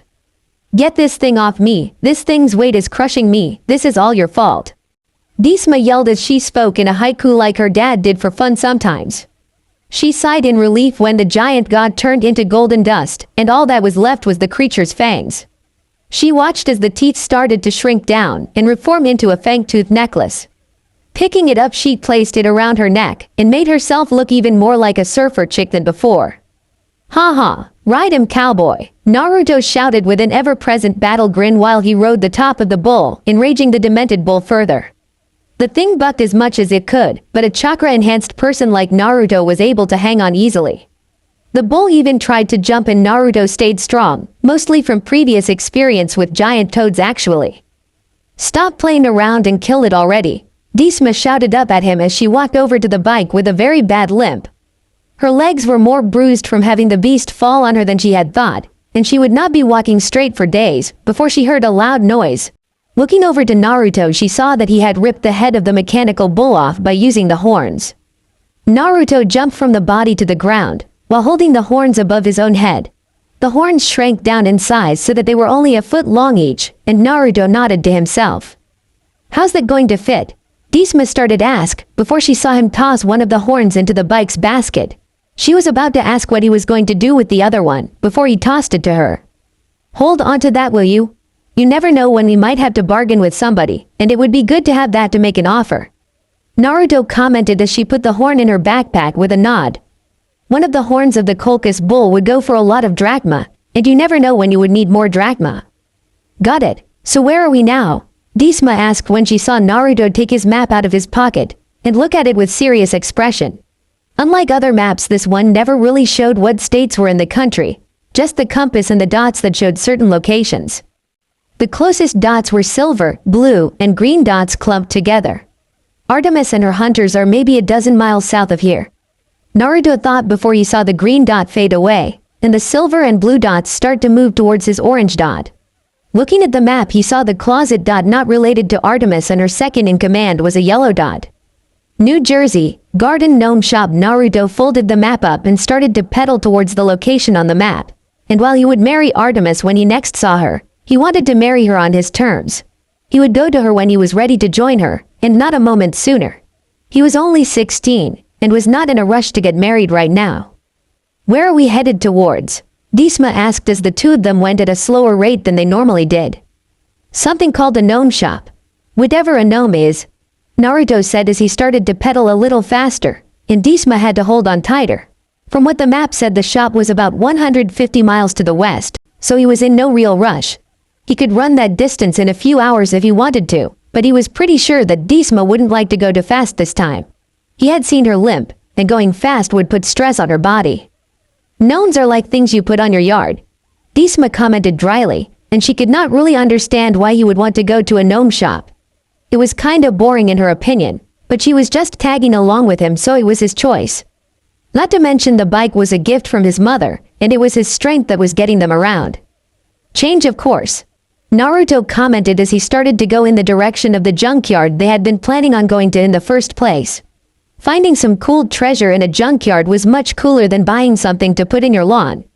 Maybe he could even find something his mother had thrown away at some point, and who knows, maybe they could even fight something cool because they touched something they weren't supposed to. Back to the junkyard, Hestia asked with a small grin on her face. She blushed though when her stomach made its hunger known, and Naruto slowed the bike to a stop. Hungry? Naruto asked as he drew a normal kunai to prepare to go hunting in the woods nearby, and with a nod she got off the bike with him and sat on the ground. While Naruto hunted, she would use her bow to guard the bike and their stuff. Naruto was about to leave the area to hunt before a soothing voice echoed through his mind. Use your power, my child. Use them, and you can summon food. What the fuck? Naruto thought in shock, because usually the only voice in his head was the Kyuubi. The fact this voice was warm and loving meant it wasn't the angry fuzzy in his head. Hestia looked at Naruto with a worried look as he cupped his hands together, and in his palms rested a flame. The flame blazed for a few seconds, before it faded away to show a bowl filled his ramen. He really is the child of Hestia, Hestia thought as she watched Naruto use one of the many fabled powers of Hestia, and honestly it was one of the more useful ones in her opinion. The ability to create delicious homemade food out of nothing was one of the many powers of Hestia that Naruto seemed to have gotten from her. Naruto on the other hand sipped at the ramen broth, and his eyes widened in joy. It was the most delicious ramen he had ever tasted in his life. Not even Ichiraku ramen was as good as this.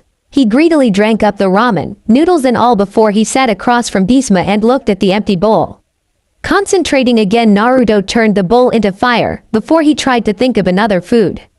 Do you have a favorite food? Naruto asked with a small smile in place, his flame-colored eyes beaming at the new power he was able to use, and one that would make life so much easier. He was going to have to thank his mom a lot more than he had planned. With Hestia, you're welcome, Naruto. Glad to know you enjoy having one of my powers. Hestia commented to herself as she used a stick to poke at the fire she was watching Naruto through. Unlike her other children who had never awakened her powers, Naruto was unlike demigods in another way. Most children to the gods only got a few of their parents' powers, while Naruto would be able to use all her powers eventually. She was the goddess that didn't just deal with the hearst, she dealt with nearly everything that dealt with family and home as well. Things that were a part of home were part of her power. Like summoning home-cooked meals, or even showing people the past or present of family members. She could control everything to do with fire. A lot of her powers were not based around battle, but her battle powers were extremely strong as well. Fire was one of the most destructive forces of nature, and could destroy whole forests in minutes. The power to summon food, though, was one of her favorite ones, because nothing brought a family together like a home-cooked meal. A meal she one day hoped to share with her most beloved person, her lovely son. She didn't even mind the fact that Hera was able to summon food like she could. One day I will make you some ramen by hand. Just you wait and see, and then we can finally speak face to face, my child. Hestia said, and if anyone was around to see her they would think she was weird. Like most of the time she was in the form of a beautiful 12-year-old girl with short brown hair and flaming red eyes. Her clothes were a brown dress with a rope around her stomach, and she wore a cloak around her shoulder with the hood over her head. She looked at the flame again and the image of her son vanished. Out of the flame her own bowl of ramen appeared with some chopsticks. She looked at her reflection in the broth, and saw her pupilless flame eyes looking back at her. It truly made her happy that when she had claimed Naruto he had gotten her flame-colored eyes. Their eyes were proof of the bond the two of them shared, and nothing could break it. I rather like ramen myself, Hestia thought as she ate her ramen quietly, and she made Naruto's image of him eating with Hestia appear in the fire. This gave her some form of comfort, because she could pretend she was eating with him. Ramen was something Kushina Uzumaki had actually gotten Hestia into in the small amount of time the two knew each other.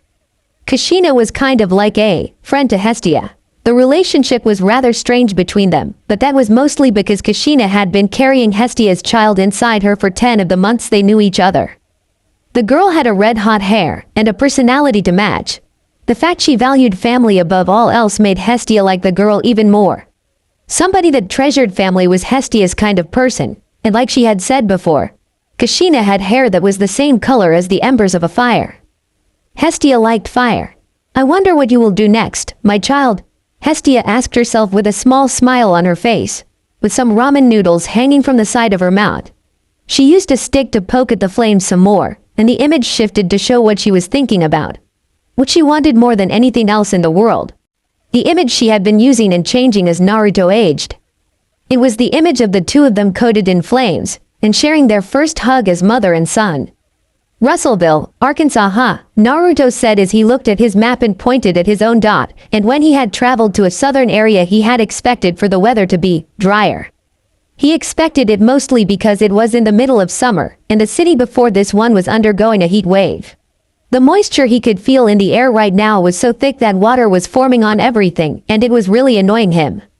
"I hate what this is doing to my hair," Disma commented dryly as she tried to flatten her frizzy hair, and she was annoyed by the fact that the second they had entered the city the tires of Naruto's bike had popped. "I am more worried about the divine presence that is in the city here. It is much more potent than my own, but not as controlled," Naruto commented as he felt the layer of energy that seemed to surround the whole city. Unlike his own energy that had a small amount of human in it, this one was nearly all divine in nature. No, this energy also had some monster energy in it. A god or goddess? Disma asked with raised eyebrows, and Naruto narrowed his eyes for a second. The energy was very similar to a god or goddess, but it felt more primal. This power also felt younger than either Artemis or Mr. D from the camp. "Maybe, but either way I believe we should check this out," Naruto said as he started to walk towards the city. And the second they entered the city boundaries they were both his with a wave of nausea. Disma actually had to run over to the side of the lake they were near and throw up, and Naruto knelt down to her side and gave her a few pats on the back. When she was done she had decided that she would comment. "I don't think whatever the divine presence is wants us here," Disma said with a light grin, yet her pale face said differently. Naruto's eyes widened when he felt a presence appear, and he turned around to see a white mist start to form and take the general shape of a young male. No features were shown, and when the figure spoke Naruto's eyes widened at the layer's voice. "Demigod of Apollo and male goddess, if you enter my domain I do not promise you will leave," the figure said before it started to vanish, as the mist it was made out of started to dissipate into the wind. "Not creepy at all, and I wish they didn't call me that." "I hate the male goddess nickname," Naruto commented, before he felt the same energy from earlier start to move underground. He grabbed Disma and jumped out of the way as hands made of bones came out of the ground and made a grab at them. Naruto summoned a fireball in his hand and threw it at the hand sticking from the ground. The second the fire hit the ground it expanded and made a small crater about 7 feet long and 4 feet deep. He sighed in relief when the hand stopped coming from the ground. "Maybe we should leave," Disma said with a small amount of fear in her voice. Though that could be because necromancy was a skill that only people connected to a god or goddess of the dead were able to use, and this person also used the mist to fit his needs. "No, I think that we should see what this guy is like," Naruto said with a light frown on his face. When he had saw the white mist he had gotten a better read on the energy that this guy had, and it wasn't evil in nature. Just powerful and more primal. Not only that, but it felt kind of lonely.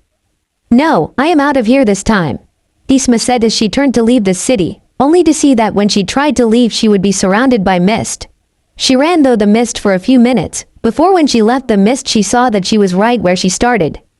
"Looks like we can't leave anyway," Naruto commented with a frown as he watched her try again a few more times, and each time she ended up right where she started. She ended up giving up on escaping, and started to walk next to Naruto.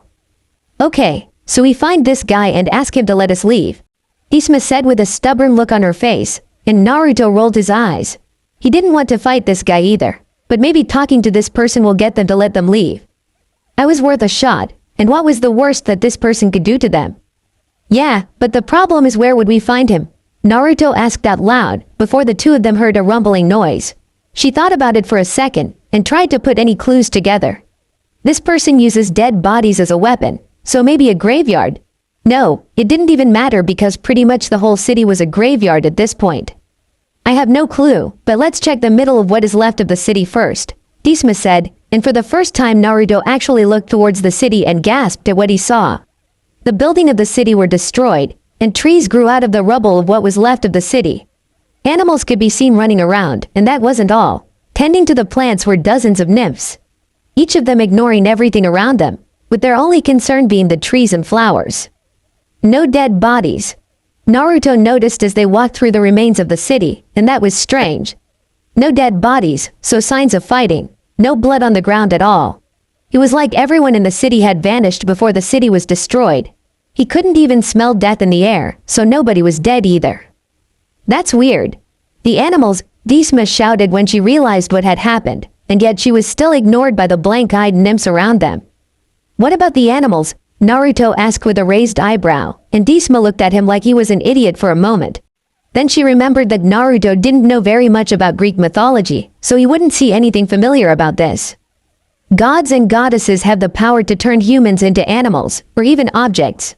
They can even turn girls into the nymphs around us if they want to, Hestia stated, and Naruto sighed in relief. This proved that the person just wanted to be left alone, but was not very violent. The reason they weren't turned into animals or nymphs when they entered the city was because they had their parents' protection, which was why they had felt so sick when they entered the city. At least he shows some kind of care towards people's lives. Naruto commented with a slight smile, happy they weren't dealing with somebody that was truly evil. He was a person that just wanted to be left alone, and preferred nature over cities. Or maybe he liked nature over the ruins of cities. They were interrupted from their thoughts when they saw purple flames appear in front of them, before the flames vanished and they saw two monsters appear. Two monsters that they knew they had already defeated before now, and both monsters glared at Naruto with hatred in their eyes. The Nemean lion and the Kolkic bull were back, and judging from the looks on their faces, they remembered Naruto. Shit! Naruto yelled as he grabbed Hestia and jumped out of the way as the bull charged at them with death in its glare, and he cursed again when he saw the Nemean lion jump over the bull's back right at them. Naruto threw Hestia to the side, before he grabbed the lion's paw and spun himself around to toss the lion at the bronze bull. Naruto grunted when he was hit in the side by the bull's mechanical tail, and sent skidding across the ground. Two more flames appeared, and Naruto saw two new figures come out of the fire before the flames vanished. The first looked like a mix between human and bull, while the second looked like a giant person with only one eye. The Minotaur and a Cyclops, Hestia yelled in true fear as she saw four dangerous monsters all start to surround Naruto, and she took her bow out and aimed an arrow at the closest target. With a twang she sent a golden arrow into the shoulder of the Cyclops, but it had very little effect on the monster. Naruto had to jump out of the way from the charging bullman, and he saw the Cyclops' fist coming at him. Creating a fireball in his hand, he threw it at the Cyclops. This caused Naruto to move away from the monster, and Naruto almost grinned before he saw that the monster had been unaffected by his attack. It was completely unhurt. My eye! The Cyclops yelled in pain, and for a moment Naruto saw a golden arrow sticking out of its eye. Naruto ran at the monster to finish it off, before he retreated in favor of dodging the claws of the Nemean lion. Hestia! Look out! Naruto yelled just as Hestia was smacked by one of the Cyclops' hands, and sent flying through one of the crumbling walls of a fallen building. I'm okay. My legs and ribs hurt, but I'm okay. I landed on a nymph, Hestia yelled, and he saw her hiding behind the crumbling wall a few moments later. She was going to use this spot to help him out, and fire arrows from here. Good, Naruto said to himself as he jumped onto the back of the Minotaur and covered his hand in flames. Making a stabbing motion, his hand burned through the skull of the monster, and Naruto summoned his knife and jumped off the falling Minotaur to jump at the blinded Cyclops. The Cyclops smelled him coming, and leaned back so that Naruto sailed past him. Naruto was then tackled by the bull, and he moved his body enough so that the horn only gave him a slightly deep gash on his leg. In retrospect, maybe he should have made it aim for his chest, because he was wearing a vest made of the Nemean lion's fur. That would have protected him, but too bad for him he had forgotten about that fact until now. Naruto kicked off the ground into the air, and formed a shadow clone.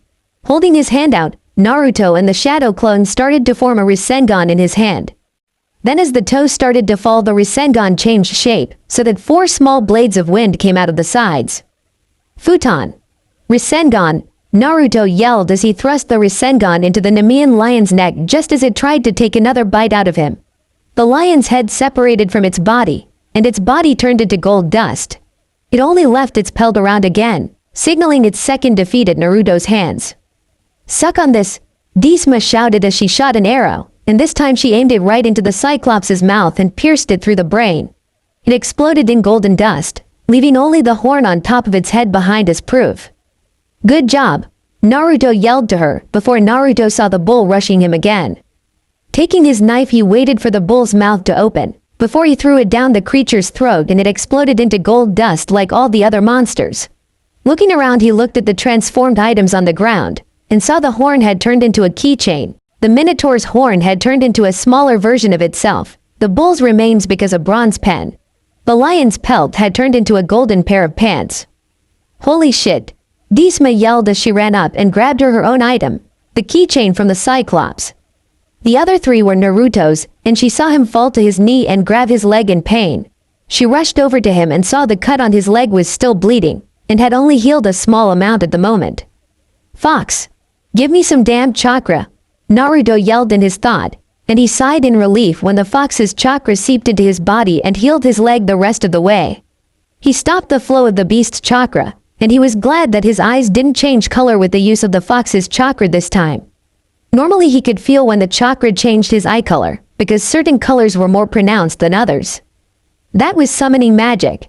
Disma said out loud with a frown on her face, and she was sure of one thing as she watched Naruto set back up and collect his prizes. Things had just gotten a little harder than they had thought. We must be getting close, Naruto said to Disma, and she looked at him like he was stupid. Of course they were getting close, because on the way here they had defeated at least a dozen of the bone creatures. And they didn't even get the chance to stock up on their victory spoils either. Less talk, more run. Disma bit back at him sarcastically as they both jumped out of the way as a giant reptile head crashed right into where they had been standing, before Naruto grabbed Disma and jumped on top of another head and used it to dodge a third head. Used a wind blade he quickly formed in his head to slice off the 3 heads, before 6 heads quickly grew back in their places. And now the total head count was 23 heads on a giant body. Disma smacked him in the back of the head roughly. Will you forget the head slicing thing? Disma yelled, but as Naruto cut all the heads off again. 46 heads. I have a plan, Naruto said simply as he looked at the front legs of the creature started to bend, and he tossed Disma safely into the trees before he cut the whole group of heads off again by jumping into the fold and swinging randomly. 92 heads. The creature's knees were starting to give out under its own weight, and it no longer had the ability to walk around without falling over. Using the creature's heads as a springboard, Naruto jumped up high into the air and created a few dozen shadow clones, before every clone formed a Rasengan in their hands and started falling from the sky. They shoved each one into the main body of the Hydra and ground most of its body to golden dust. Naruto jumped away from the destruction just as the Rasengans all blew up in a gold explosion of chakra and dust. When Disma came out of the trees, she was happy to see the Hydra killed, and Naruto holding a necklace made of linked together, smaller versions of the Hydra's fangs. Naruto placed it around his neck, and they ended up giving him a more fierce look. Every fight, I get a little stronger, Naruto thought with a light grin, and he gripped his fist tightly, before he was hit in the back of the head by Disma. Naruto blinked and looked at her to see her covered in sticks and leaves, before he grinned at how she apparently landed when he threw her. She really was not happy with him for doing that. Okay, you have to be a complete idiot or a genius to use the weight of that monster's heads against it, Disma stated with a flat tone, and Naruto couldn't help but laugh at how she said that. Normally people would stop cutting off the heads, but Naruto just kept cutting them off until the front of its body weighed too much to hold up. Then there was the chance the heads would fight each other when they got too cramped. In the end, his true secret to defeating the Hydra was cutting its heads off and using its ability to grow heads against it. Naruto was a master of making more of himself, so he knew more than anyone that sometimes 2 heads were not better than 1. Hey, an idiot is only an idiot until their ideas work. Then they are called geniuses. Naruto corrected her in a way that he called himself a genius. He liked to brag every once in a while, and he was pretty sure that he had earned it. They had been fighting non-stop with him doing much more work than her. Dhisma looked at him plainly before she coughed into her hand. "You are arrogant, but it is in your charm. It will bite your ass," Dhisma said with a flat tone to her voice as she showed one of her traits as Apollo's children. She blinked when a stray thought came to her mind. If Naruto was the child of Hestia, and she was the daughter of Apollo, wouldn't that make Naruto her uncle in a way? She shivered in horror at the thought that she was related to this insane guy. She and Naruto both looked on in annoyance when even more monsters started to pop out of nowhere, some of which they had already defeated. Today, "I can't be the only one pissed about this," Naruto muttered with an annoyed glare at the 20 or so monsters standing in front of them. The fucking Nemean lion was once more glaring at him as he was forcefully brought back by the person that was controlling the city. Naruto glared right back at the lion, before Dhisma pulled on his shirt and pointed behind them. Naruto paled when he saw 30 hellhounds behind them, and on either side of them were 10 skeletal soldiers. "I think we have a problem," Dhisma said meekly, and for once Naruto fully agreed with her when it came to this situation. Fighting 80 or more of these types of enemies was not what he considered to be fun, but the more monsters they fought, the less energy the enemy would have when they eventually came face to face with them. Naruto forced himself to calm down, before he hooked his arm around the younger girl's waist and jumped up just in time as 2 hellhounds came crashing down at the location he had been standing at. "Good news, the guy must be close," Naruto stated as he raised his hand into the air and formed a golden Rasengan with fire filling it to the brim. Naruto added more and more power to the attack, before he threw it towards the ground right where the monsters were. In an inferno of blazing flames, the monsters were completely burnt to a crisp, with only the Nemean lion remaining slightly burned. The lion roared at him, before the revived creature turned away and started to run away to fight another day against the blonde that had defeated him multiple times. "That was hot," Dhisma said with a grin on her face, before she was smacked in the back of the head by Naruto. He was not about to have lame puns being delivered by anyone but him. It was his job to make lame jokes at bad times. She glared at him while holding the back of her head with small tears in her eyes. It may have been a playful smack, but it stung like crazy.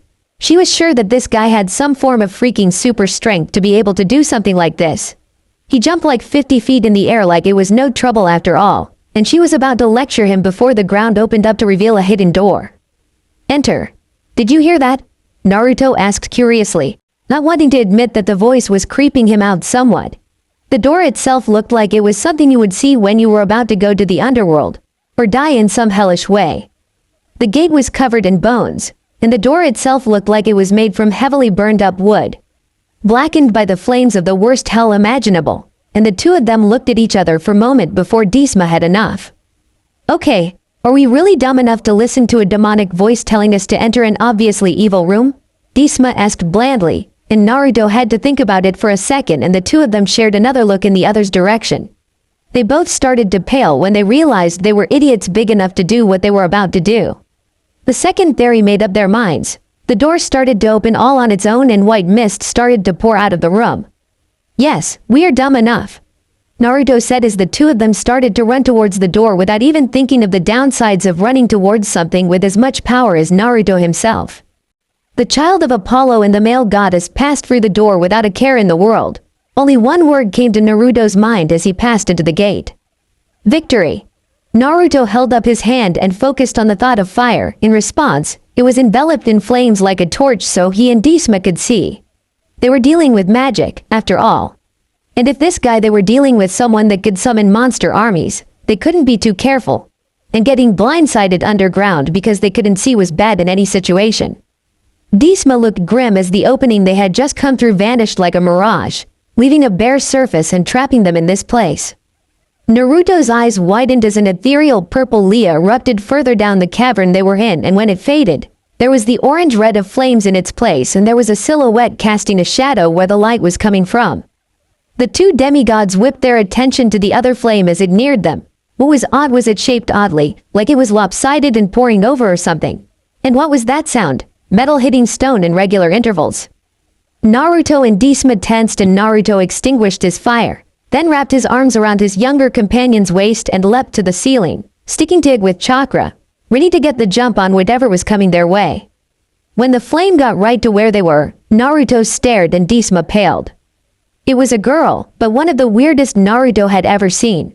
Her hair was flames, she had red eyes, her skin was pale white and her teeth were fangs, and that wasn't the weirdest part. Her left leg was brown and shaggy with a donkey hoof. The right leg was shaped like a prosthetic human leg, but it was made of bronze. She looked around and then Naruto released his chakra flow, causing the duo to get the drop on the monster girl. Literally.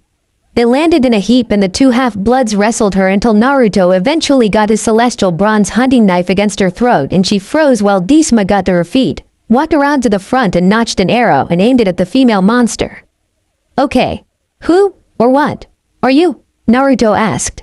The monster girl held up her hands as if she were ordered to do so by the police. Easy, easy. I'm not here to fight. The name's Seraphon.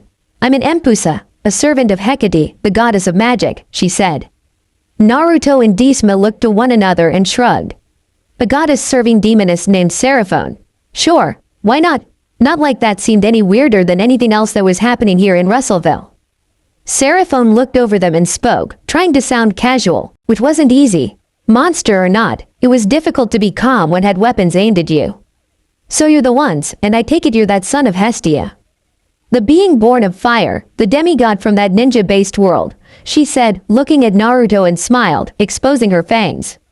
Not bad, she'd prefer him shirtless, though. She was a seduction demon, after all. It didn't surprise her that the huntress had set her sights on such a fine specimen. She had a knack for determining the value of a living creature she set her sights on after all. It must have been a hunter thing, the demoness figured. Naruto tensed and his eyes widened. Who told you about me? He demanded. Scrying is a magical practice of looking into a translucent ball or other material with the belief that things can be seen, such as spiritual visions, and less often for purposes of divination or fortune-telling. I serve the goddess of magic. Hard to hide things from her unless other gods are involved, Seraphon said. Okay, so are you here to kill us too? Naruto asked. She shook her head as minutely as possible. Far from it. Our mistress, Lady Hecate, told me about you both. I was told to serve as your guide here. Orders from up top. Oh, and do me a favor, small favor. Don't mention the legs. Naruto grinned. Don't call me male goddess, and your kind have all got a deal. The demoness laughed. Fair enough. He hated that nickname and Empusa hated when someone mentioned their mismatched legs. Mutual agreement to overlook what caused them both annoyance was something that was easy to agree on. Can't speak for the rest of my race, but I can agree to that, she said. So what do you mean? You were told to guide us, Disma asked. Don't you think it's a little bit funny that the demigod who currently owns this place wants you to leave? Yet the mist prevents your ability to do so, Seraphon said. My mistress wants you two here to handle this situation. And I will not cross the Dark Lady. I swear on the river Styx that I'm here to help you and mean you no harm while you see to resolving the matters here, she said, and the crashing roar of thunder was suddenly heard. Take it that serious, Naruto said. Seriously, hearing thunder underground? He knew enough about weird things from back home to know that things like that didn't happen without reason. Breaking an oath on the Styx is extremely unwise for anyone due to the fact that once you swear upon it, the three fates are watching them. When you break such an oath, whatever, just don't do it. There are worse things than death. Disma muttered to Naruto. Naruto nodded. Keep to your word. He got up and pulled his knife away and helped her stand before he addressed Hecate's servant. All right then. But if you try turning on us after we're done with this, you'll regret it, he warned. Seraphon nodded. Prior to her arrival in this underground city, she'd been warned by Hecate that this young man wasn't someone that you wanted as an enemy. Follow me. I can show you the correct path. Able to sense magic. Lot of traps here, Seraphon stated. Naruto and Disma shared a glance. Neither of them trusted the demon, but she was bound to her oath and who knew what Hecate would do to her if she broke it. She turned around and led the pair down the halls and they knew they were going lower and lower until they stopped and gawked at where they were. An underground cave. The ceiling of the entire place glowed with blue bioluminescent light. There was a white fog that clung to the ground and spread out in every direction. But what really caught the attention of the two demigods was the massive palace in the center of cavern. The palace itself looked like a very oversized mausoleum, was made completely from pure black obsidian. The palace's glimmering black towers reached the ceiling. Runes and glyphs in every language glowed in pale, almost sinister colors along the temple and the cavern. Undoubtedly for some rather nasty arcane wards. Naruto stepped forward and motioned for Disma and Seraphon to stay back, then formed a quick clone. The duplicate grimaced, yet nodded and stepped forward towards the temple. "What are you?" Disma asked. "If you want to test waters, toss something in and see how far it sinks," Naruto muttered. Seraphon nodded. "Smart, testing the defenses with a copy. Never be reckless when it comes to magic. Trust me, serving Hecate teaches that very quickly." As the clone neared the temple, one of the runes glowed bright and shattered, releasing the energy that it contained, and everyone was blinded. Naruto jerked as he felt his clone die, and when their vision returned, they wish it hadn't seen what did it. Seraphon winced. "Oh. That's bad." Standing before the temple was a 30-foot-tall scorpion. Its pincers snapping and a tail raised. It scuttled and turned towards the three intruders. "That thing? Oh, that's just a slap in the face," Disma moaned. "Why you saying that?" Naruto demanded. "Trust me, there isn't a child of Apollo that doesn't know that scorpion," she said grimly. Naruto wondered about why that was for a split second, before the thing charged them like a flung his hands forward and flames shot from them, causing the scorpion to let out what sounded like a screech from its mandibles. "Run!" Naruto shouted, keeping the fire going. The scorpion thrashed its tail left and right in frustration, unfortunately striking the wall and knocking stones loose from the roof, and they fell on top of Naruto's blaze, smothering it under the rubble. "Shit!" The scorpion crawled over the rocks and seemed to leer at them. Naruto's fist roared with flames and he thrust it forward. The column of fire sent at the insect made it seem to screech and backed away quickly to avoid the flames. The trio scattered and the giant arachnid went after Naruto first, as though it were compelled to for some reason, and caught his leg in one of its pincers. It was seemingly frothing at the mouth, as if eager to eat. Not liking the idea of having this thing eat him as much as the scorpion did, Naruto channeled chakra into his knife and brought it down, but the blade bounced off the chitin harmlessly. Naruto's eyes widened. Even with wind chakra augmenting it, his weapon couldn't pierce the thing? The scorpion, clearly feeling that one good turn deserved another, since Naruto had tried to sting it, sent its own stinger rushing at him and got him full in the chest. Naruto looked at it. It was touching him and pressing into his chest, but he wasn't dead. The impact had been dull, like a push, but hadn't hurt him or even damaged his clothes. Naruto couldn't tell who was more stunned, himself, his allies, or the monster. He shook it off quickly and grinned. "Thank you, Nemean lion," he thought, glad for the vest and pants made of the indestructible lion pelt. "Let go of him," Seraphon commanded the scorpion. Naruto didn't see what good telling it that would do if his blade or Disma's arrows wouldn't, but to Naruto's shock, the bug released his legs. He stared for a second, then leapt back and away, flooding chakra into his legs as he did so to add further distance. He twisted his body in midair and landed feet first on the wall. "How'd you do that?" he demanded. "Charm's Peak. It's a type of hypnotism or persuasion in which it allows the speaker to convince someone else to do or get whatever they want. Once it wears off, the person has no recollection of why they did what they were commanded to do," Seraphon said, then looked thoughtful before she leered at Naruto with a downright predatory smile. "Come to think of it, I wouldn't mind seeing you dancing in my palm, Fireboy," she told him. "Won't work on account of this ring Artemis gave me. Told me to think of it as an engagement present. As long as I'm wearing this ring, I'm great with a bow and arrow skills, can learn to speak to beings of nature, but not only that. As long as I'm wearing the ring, no other woman other than Artemis will ever get to me, if you know what I'm saying," Naruto said. "Is now the time for that kind of conversation?" Disma shouted, firing arrows that bounced harmlessly off the monster's chitin. "Damn it. My arrows can't pierce this thing." "Just be careful with those things. They're all pure imperial gold arrows. Definitely Apollo's style, but if imperial gold is broken it would cause an explosion powerful enough to create a 30-foot deep crater in a mountain," Seraphon shouted. At that, Naruto's eyes widened. "Wait. Charm's Peak. Artemis's Rain. Bow and arrow. Explosion. Fire. I've got an idea for how we can kill that thing, but you'll think I'm completely insane." "Better crazy than dead," Disma shouted as she kept shooting. "Disma, give me your bow and an arrow. Seraphon, charm speak this sucker and get the thing to stop moving and have its claws and tail out of the way. Also, I'll need its mandibles open as wide as possible." They stared at him, but they figured that what he had in mind was better than nothing. Reaching into his ninja tool pouch, Naruto produced an explosive tag as Hestia tossed the pyroman her weapon and wrapped the tag around the middle of the arrow's shaft. Scorpion, stand still for a few seconds, tail and claws out of the way, mandibles open as wide as possible. Seraphone said in the sweetest tone she could muster, and as the charm's peak took hold of the monster's mind and compelled it to obey, Naruto fired. As the arrow flew, the sound of hissing issued from the weapon, and the attached tag slowly dissolving, even as it vanished into the scorpion's open jaws. A second later the explosive note went off, and apparently destroyed the golden arrow. Naruto's face scrunched up with concentration. Gah! Naruto screamed as he clutched his head in pain. A wrenching pull made him feel like his brain was being ripped from his skull through his nasal cavity. And if that wasn't enough, his nose started leaking blood, while his head was pounding like mad. Spots danced before his eyes and he felt himself falling to the ground and laid unconscious. For the benefit of those that have never been rendered unconscious, it is a very strange sensation to say the least. Before you even open your eyes, the first thing that comes back to you is the ability to hear.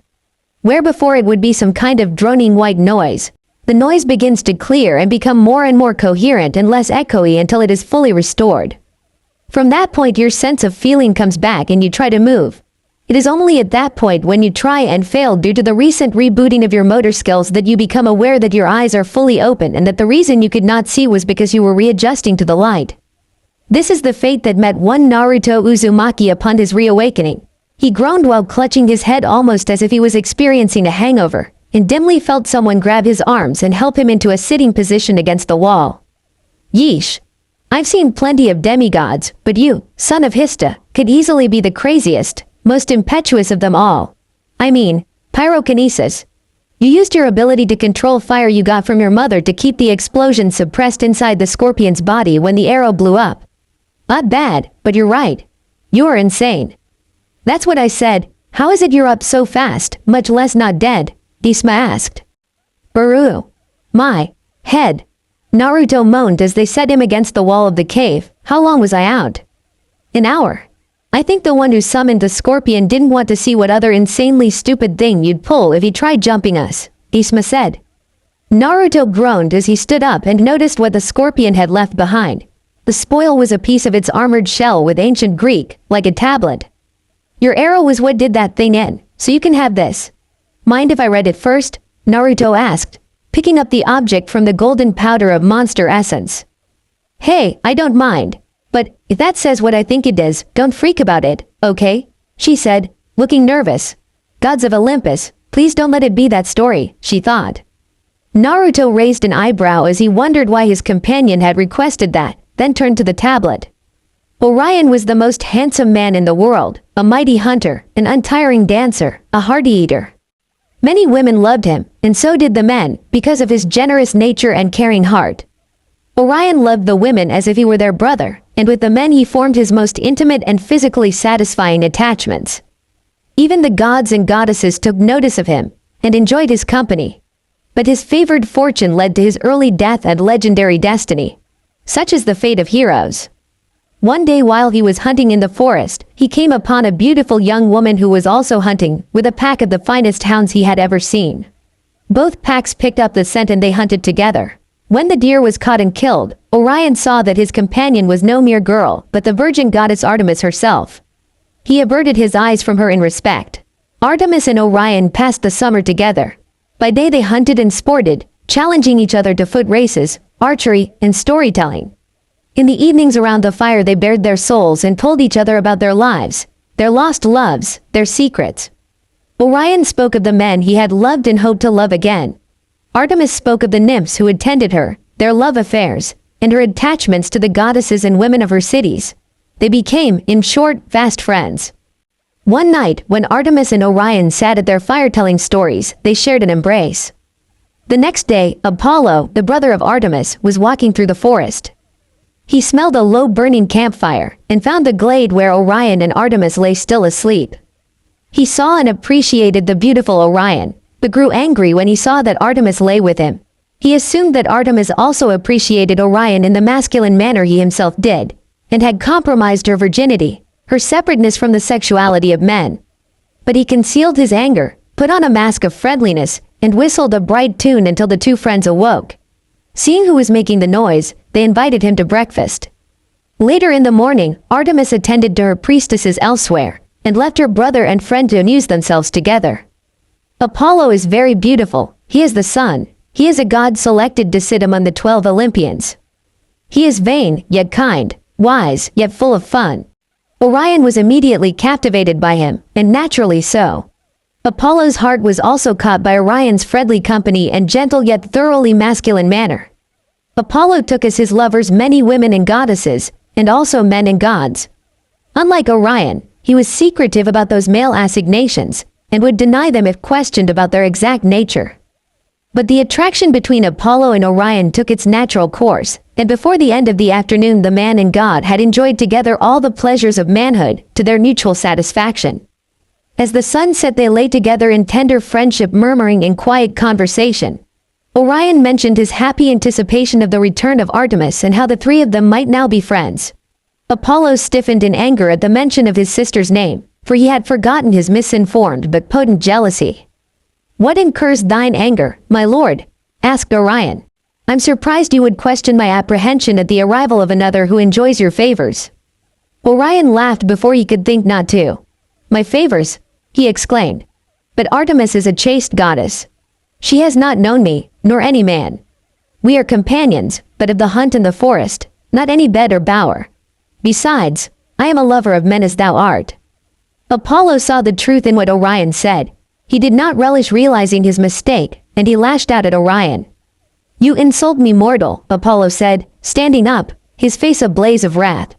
Orion cowered at his feet, an unlikely posture for such a noble man, but he thought it prudent in the face of this capricious god.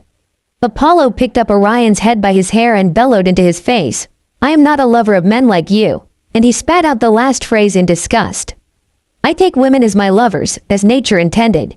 You are nothing but a boy to sport with." "My lord, I did not intend any insult. How could I after the joy we have known this same day?" But Apollo did not answer, turned, and strode away without a backward glance.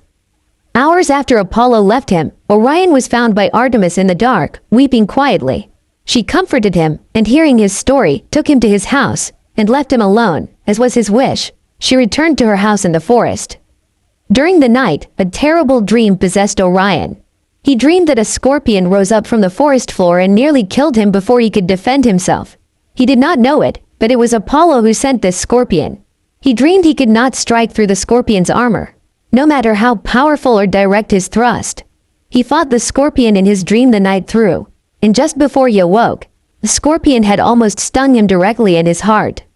He woke at dawn, drenched with sweat, and relieved that the scorpion was only a dream, for he had never met a beast he could not kill. He went out, hoping to meet Artemis and tell her of his dream, but outside his door waited the giant scorpion from his dream, more terrible in reality than even in his mind. He fought it valiantly, with arrows and his sword, but as in the dream, he could not pierce its armor. The scorpion backed him to the sea, and Orion plunged in, hoping he could swim away from it. Meanwhile, Apollo visited his sister. She angrily told him she disapproved of his treatment of her friend. He mildly begged her to hold her tongue, for something far worse was in need of her vengeance and loyalty. He said an evil man, Candon, had the night previous attacked and raped Opos, one of her Hyperborean priestesses, and was right now swimming to a distant island, hoping to escape the wrath of Artemis. No one escapes the vengeance of Artemis when one of her own has been ravaged. Without even pausing to first comfort Opos, she grabbed her quiver and sped down to the sea. Apollo followed her and pointed out the speck in the distance that was Orion's head, still putting distance between himself and the scorpion. "There he is," Apollo said, standing behind her so his face could not betray his treachery. Artemis loosed her arrow with unerring aim and slew her friend. When he saw his plan had succeeded, Apollo ran away. Artemis went back to the forest and found Opos, who supposedly had been raped. Opos was unharmed, and knew nothing of an attack. When Artemis saw the girl was well, she soon deduced the truth. She retrieved Orion's body, but even Asclepius could not revive him, though he applied drops of the Gorgon's blood to the lifeless lips of Artemis's true friend. Orion's spirit had already descended to Asphodel Fields. Artemis placed Orion's body among the stars as a tribute to the friendship they once shared, a reminder to all mortals that men and women enjoy friendships of every variety and degree. The scorpion she killed, and set it also in the sky, behind Orion, as a warning to everyone under heaven of the treachery of those who are false to their lovers and false to themselves. Naruto's amber eyes widened and he went a little green in the face at what he had just read. His mind going back to what Disma had told him about her mom. He didn't hold the way Apollo was against him as far as romantic interests went, but Naruto had a personal reason why he didn't like this news. Great, just absolutely freaking great. He was going to get a psycho, bisexual brother-in-law with the ability to see everything under the sun who would try killing him as part of a package deal as soon as he married his sister. Well, no wonder Disma told him not to freak out when he read this and why she told him Apollo's kids knew the scorpion. Seraphon laughed, obviously seeing his expression. The demon could see he understood what he had just found out.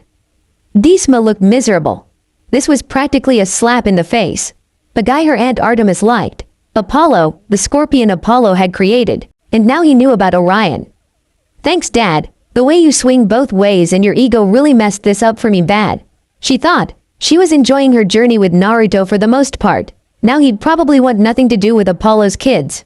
She didn't want him to take her back to Camp Half-Blood and ditch her there out of disgust for her dad. Well, as long as he doesn't kill or hit on me. Naruto shrugged, then tossed the spoil to Disma. Hey, if he could forgive Sasuke for all the shit he'd done to him and the multiple murder attempts, Naruto didn't see why he'd be bothered by his future brother-in-law's tastes unless he was given a reason to. Both females looked shocked stupid at Naruto's reaction to what he had just found out, but then the impromptu member of their trio started blowing and she let out a shriek like she was being tortured. Naruto and Disma turned and rushed to the Empusa as she was held in place and felt like she was being electrocuted. Seraphon, Naruto and Disma said in alarm as he rushed over to help her. Don't touch me, she warned, but it was too late as they were blasted back by the hold that was on her. Must be. Banishment spell, Seraphon said before she vanished completely. That's enough of her. Took a while to find the spell to send her away. Mother's servants. Why must they meddle in things? Still, I must confess that you three were an effective team. Never thought Apollo's scorpion would be beaten by burning alive from the inside out like that. Most impressive. A voice said, and Naruto and Disma whirled around. That was the same voice that the humanoid shape the mist had used. The person walking toward them from the temple was a pale young man, at least a year younger than Naruto. His hair was the same golden color as Naruto's Nemean lion outfit, and his body possessed the grace and savagery of a jungle cat. He had blazingly bright emerald eyes and he was dressed in sweatpants, a t-shirt, and leather boots. And you are? Naruto asked. Robert Aramis, the son of Hecate. He said, his eyes narrowed at Naruto and Disma. He stood up and his hands crackled with energy. And you two aren't leaving here alive. Naruto growled and his hands ignited in fireballs and Disma readied another arrow. We'll see about that. Houdini, Naruto growled. Robert scowled as he threw up a barrier around himself as a stream of flames the size of a steam engine rushed at him. Damn pyro abilities. He hadn't been merely sitting back while the monsters he summoned were defeated. He'd been analyzing. This, Naruto, was primarily a close-range melee fighter, but used his fire abilities for distance battles. Very problematic. Curse the son of Hestia. Naruto rushed forward, keeping his flames going as he went, then as he got close, Robert vanished and reappeared a few feet away. Growling, Naruto channeled both wind chakra and fire through his knife until the blade was enveloped in a concentrated stream of flame like that off a handheld blowtorch and lengthened it so that made the knife's business end the length of a Greek Xiphos sword from Camp Half-Blood. Scowling, he sent a crescent wave of heat off his extended blade, but the magical demigod threw up a bubble of energy to shield himself. But when Naruto's attack struck it, the two cancelled one another out in a blast of heat and energy that popped Robert's shield and threw them both back. Robert panted. How in the name of the primordials that predated every mortal, god and titan did this guy have so much energy? With all the fighting he did before getting here, the blonde should be running on fumes. But he looked still as fresh and ready to go as ever. And Robert couldn't keep this up forever. Flames were easy to deflect with magic, but deflecting actual heat required greater effort and energy. Users of magic had an innate power that allowed them to use their energy, directed by thoughts, though most people believed it was directed by words, to manipulate the nature of the world. Casting a spell with magic cost as much energy as would be lost to do the task by mundane means. Problem was, to learn magic required training of intellect and spirit, and as a result of mastering the magic, most users of the art of spellcasting don't train their body. Seemed unnecessary when one could alter the nature of the world around them to suit your wants with a thought, word or gesture. He had to end this fast, or Naruto would outlast him. Naruto's eyes widened as the air on either side of him shimmered and two slabs of rock formed on either side of him and zoomed at him. But Naruto flooded chakra into his legs and leaped up as the rock slabs crashed into one another, sending up a shower of debris, the stone chips turning into swords and launched themselves at Naruto. Just as Naruto was going to prepare a substitution, a series of golden arrows knocked the blades out of the air, and as he landed, Naruto flashed Disma a grateful smile before whipping to where Robert was, sending a wave of flames from his mouth, adding wind chakra to it to make the already massive fireball cover a wider range. Robert raised his arms again and the whole temple started to glow and pulse with power as if it were a giant heart. As it did, a wall of water rose in front of the son of the magic goddess, and the underground chamber filled with steam as Naruto's flames struck it. Robert snarled, waving a hand, and a section of the vapor became an iron staff that glowed with a faint, dark purple light. Seeing the faint bronze glow from Naruto's knife and the golden one from Disma's bow and arrows, he smirked. Whereas weapons made from celestial bronze and imperial gold only caused monsters to disintegrate into dust and could not harm mortals, Stygian iron absorbed monsters' essence, causing them to either not being able to reform ever again or take a longer time to reform, and it can also harm mortals. Still, he hated close-range fights and relying on anything that had to be swung over your head and used to crack skulls like some crude barbarian. He shoved that aside and prepared to strike, and as he got close, an explosion of dry air blasted through the chamber, dispelling the steam. In the center of the blast had been Naruto. Oh come on, Hestia's kid had pyrokinesis and aerokinesis. What was up with that? His mom doesn't even have the elemental ability to create, control and manipulate the air and wind. Only fire. How did he have that power? Robert though, shocked, yet he still attacked. Naruto leaped back and away as the staff smashed into the ground where he had been standing a moment ago. Damn you! Stop dodging, Robert roared. I'll take your attacks when you take mine. Naruto retorted. He hated distance fighters, they were his polar opposite. Not to mention Naruto had no idea how to deal with magic. He was glad for his experiences with shinobi from Kirigakure, and the glowing purple light coming off the staff had been a dead giveaway. Made keeping taps on his opponent much easier, even if the guy was as stealthy as a herd of elephants wearing steel drums tied to their feet. Robert glared at that comment. Who said that in a fight? Still, he supposed that given the way he kept teleporting when Naruto got close enough to actually hit him, he deserved having that thrown at him.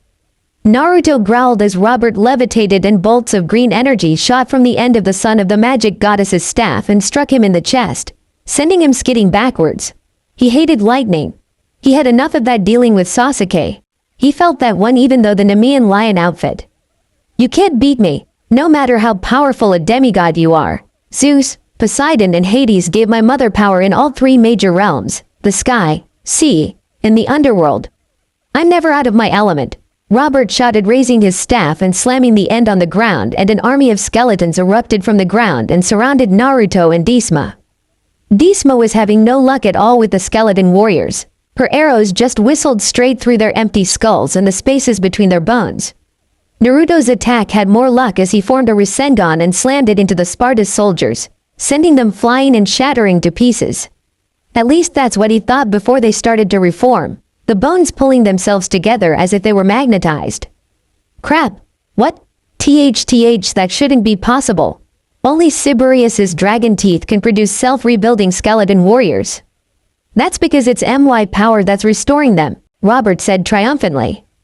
At that, Naruto glared. This didn't add up. No way this guy had this much power to spare.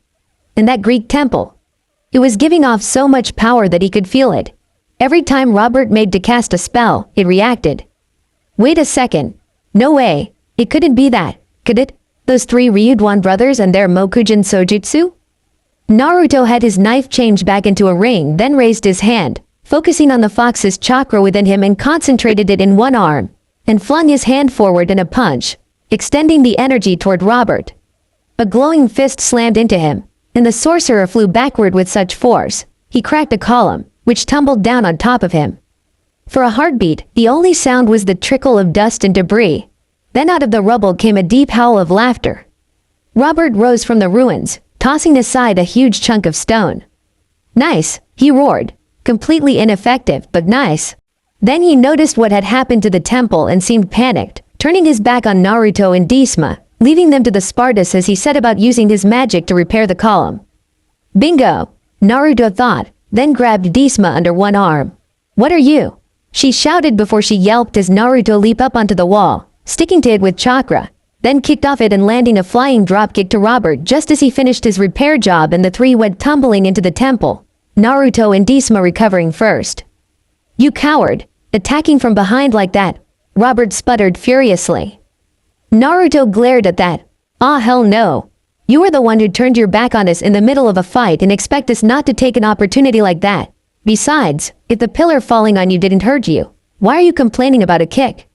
So you picked up on that I've got the curse of Achilles, named after Achilles, the ancient Greek hero, who was famous for his invulnerability. When one bathes in the river Styx, they will be granted the power to remain uninjured by any means. And in the middle of a battle too. Are you sure you're not one of Ares or Athena's kids?" Robert said with surprise and begrudging respect in his tone. He glared at Naruto. "I got it because my body was too weak otherwise. Would have died as an infant. Anyone who bears the curse of Achilles is nearly invulnerable, except in one weak point. They also get highly increased strength, speed, agility, reflexes, endurance, and fighting skills, also linking to their abilities, making it less tiresome to use immense powers. However, in addition to gaining invulnerability, someone with the curse of Achilles also gains extreme physical powers, heightened strength and reflexes, and a body that almost automatically fights. However, this places an enormous amount of stress on the body, requiring a warrior under the curse to be careful not to overexert himself, which happens more quickly than before. This means someone under the curse will tire fighting quicker than someone who isn't, meaning that if a person with the curse of Achilles is attacked by a large enough army, they can be overwhelmed or become too exhausted to fight. Also, a person under the curse will have certain emotions or behaviors enhanced, normally having to do with their fatal flaw. One major weakness is that while you are immune to injury, you can still be killed by other means, as your body is still mortal. Well, damn. Naruto scowled, but Disma noticed that his eyes were glinting, not unlike the way the kids back at Cabin 11. The cabin that housed the children of Hermes at Camp Half-Blood. Did when they were going to prank someone. Hope this guy doesn't know any vampirization spells that'd leech the energy out of whatever it hits, then, that'd be bad in this situation. Robert smirked, "That's so," and a cannonball-sized orb of energy formed on the top end of his Stygian iron staff and it launched towards Naruto, whom Robert saw as the much more immediate threat. Naruto met the magic user's eyes and dodged, pulling Disma out of the way with him, and too late, Robert realized what had happened. Naruto had tricked him into disrupting the magic energy of his temple. The ball of energy exploded within the center of Robert's temple and it started going haywire, like an out-of-control electrical generator as the whole place shook. "You fools! That just interrupted the network that maintained all the arcane energy in the entire city of Russellville.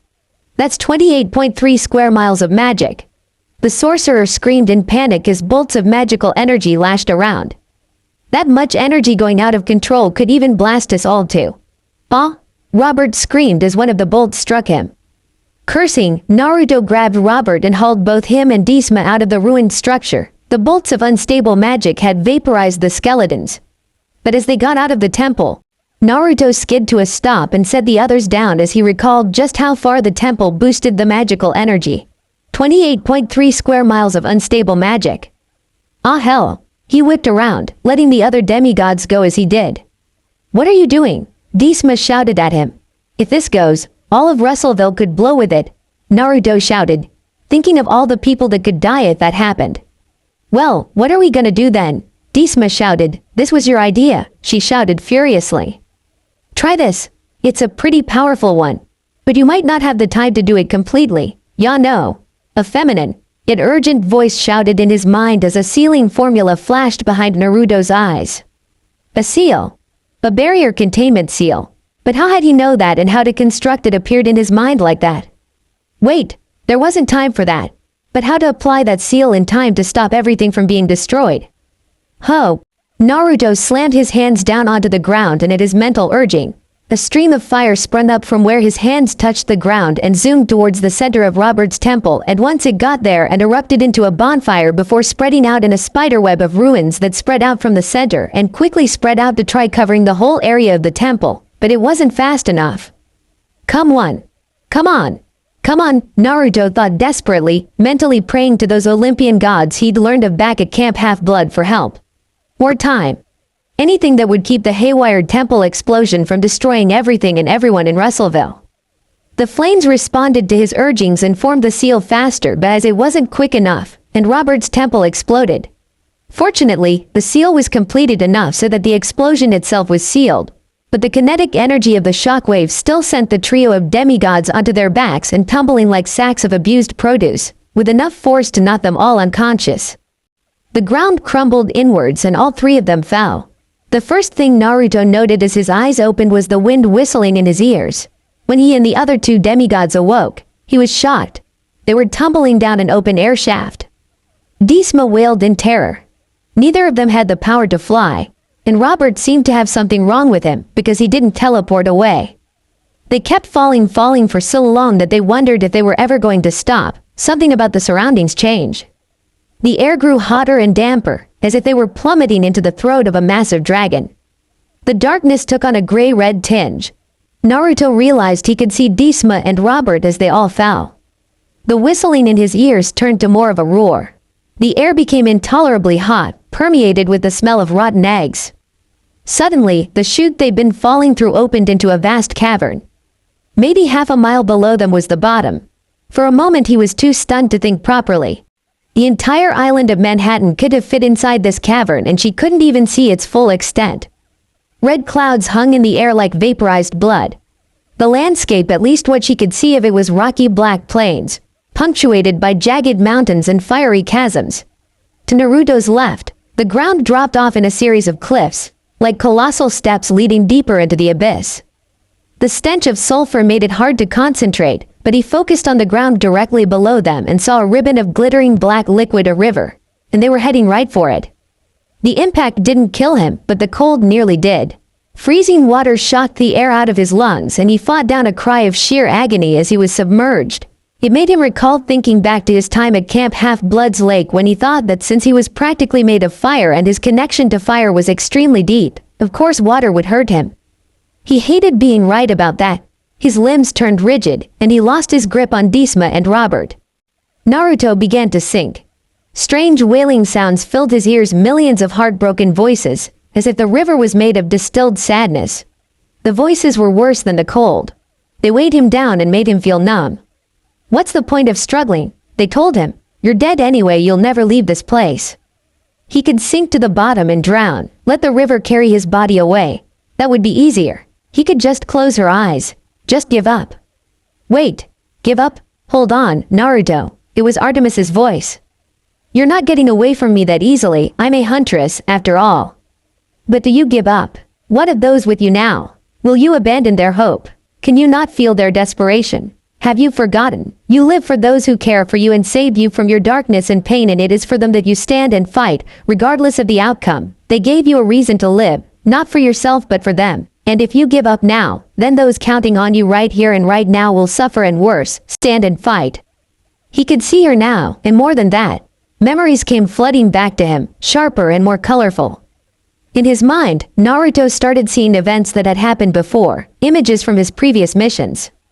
A large lake in a country far away, covered in an unnatural mist. Sasuke and Naruto felt afraid when suddenly Kakashi-sensei spoke up. Don't worry, I don't let my comrades die. Kakashi-sensei, Naruto thought. Showing the area of the Chunin exam's preliminary rounds. As Naruto was standing up in the stands, Hinata was fighting her cousin Neji. Even though she was being beaten up, she stood and suddenly spoke the words that he remembered saying himself so long ago. I won't give up. That's my way of the ninja, Hinata. Again, showing the area of the preliminaries. Lee standing up, even though he had already passed out. fuzzy brows. Naruto was sitting in a field full of flowers that was in the country of the wave.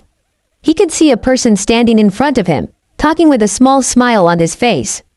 If Naruto had not known it was a boy, he would mistake him for a girl all over again. He was listening intensely as the girly-looking boy spoke. Do you have something you want to protect? When a person has something they want to protect, regardless whether it's a dream, a person or a place, that's when they become truly strong. He could see Artemis now, in the form of a young girl in her early teens with long auburn hair that was kept up behind her in a high ponytail, and her eyes were as silvery yellow as the moon. Strapped to her back was a silver bow and a quiver filled to the brim with arrows. She also wore a pale green vest with a silvery parka over it, and camouflage patterned pants and hunting boots, just like he'd first seen her. She was looking down at him with a very slight smile. Next to her was a woman that was sweet-looking and beautiful in an unpretentious way, with an honest smile, eyes of red fire, and black hair that framed her face in ringlets. She wore a plain, modest brown gown, and kept her hair tucked under a linen shawl. The woman smiled at him like he was the most important thing that ever existed, and held out her arms as if to embrace him. Just the sight of this woman made Naruto want to weep with happiness. Somehow he knew who she was, and what she was to him. Mother, he whispered and fought to reach both her and Artemis. Good to know the tides of misery aren't enough to extinguish you of fire. I know you can overcome this, his mother encouraged, holding out a hand for him to take. Naruto's eyes blazed as the vision faded. Give up? No way, Naruto snarled at the thought, gripping his fellows.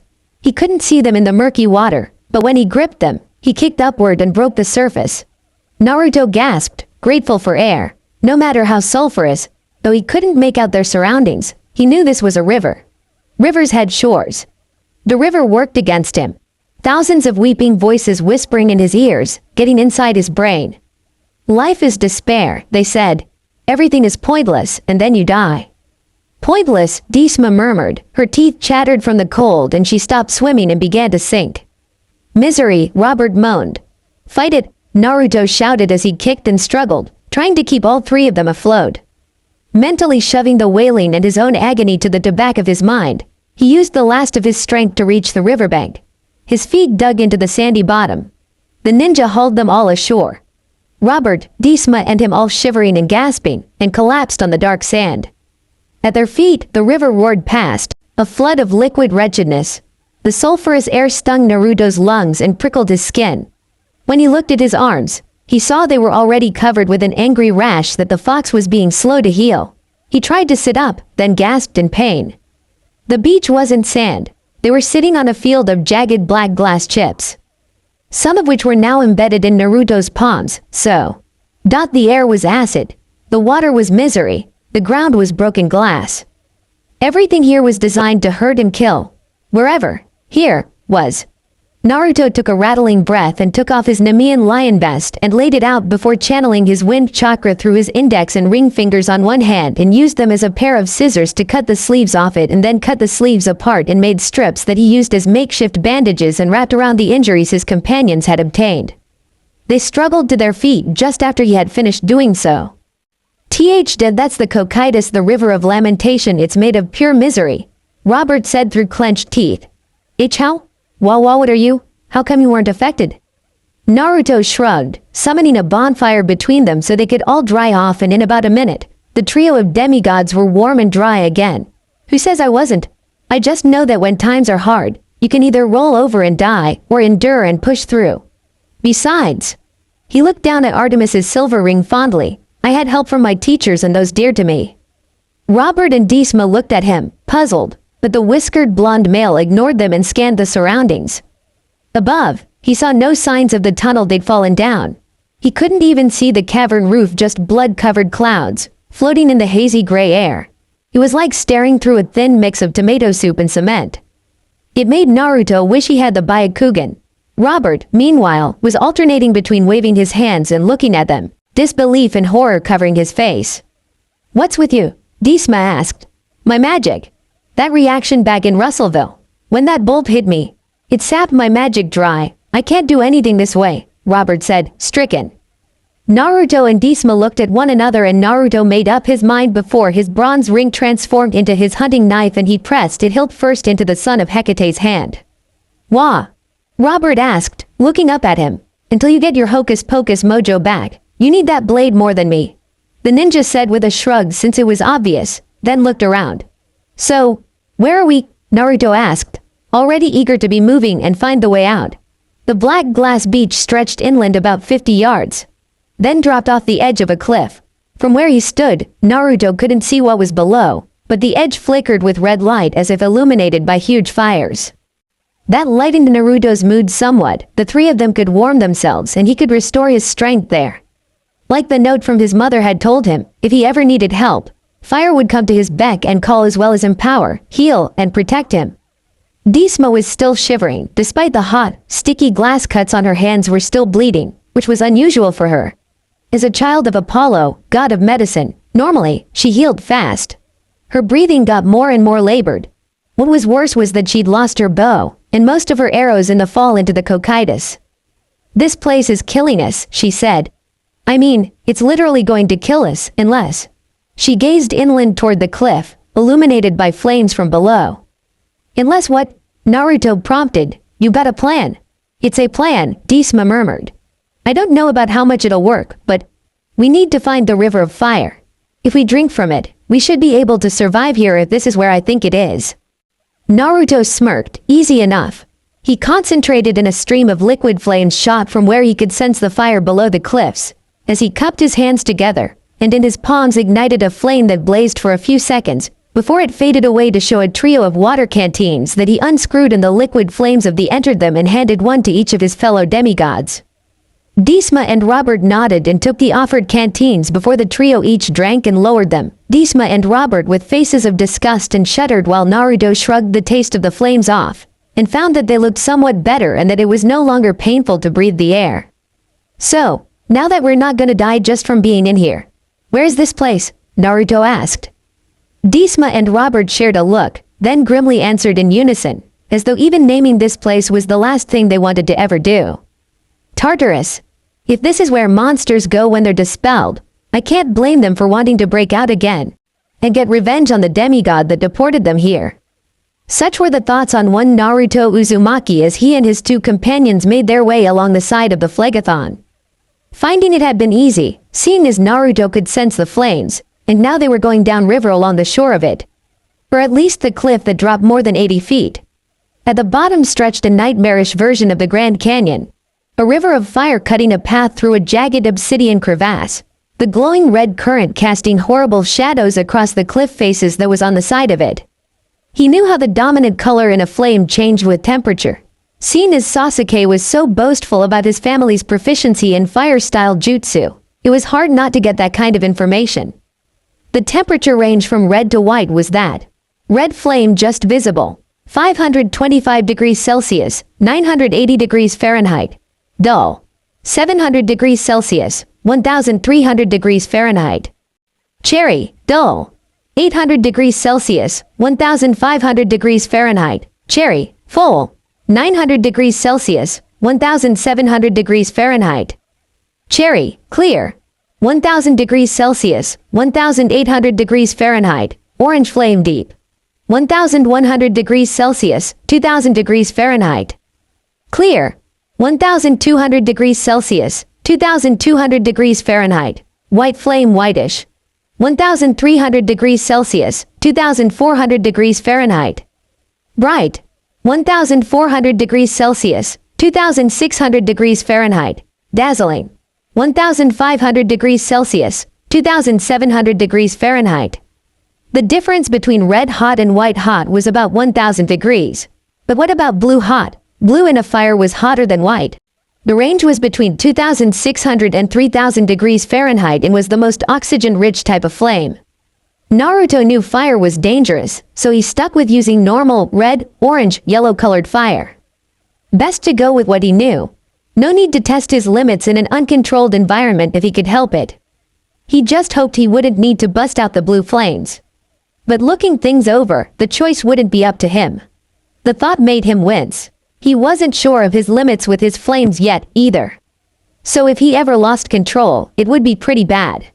He didn't know how hot he could make his flames without it being too dangerous yet, otherwise he could easily go Nova from being unable to maintain control and make them as hot as the surface of the sun and kill everything. If he was alone, he felt he could have afforded the risk, considering where he was, but with Disma and Robert there.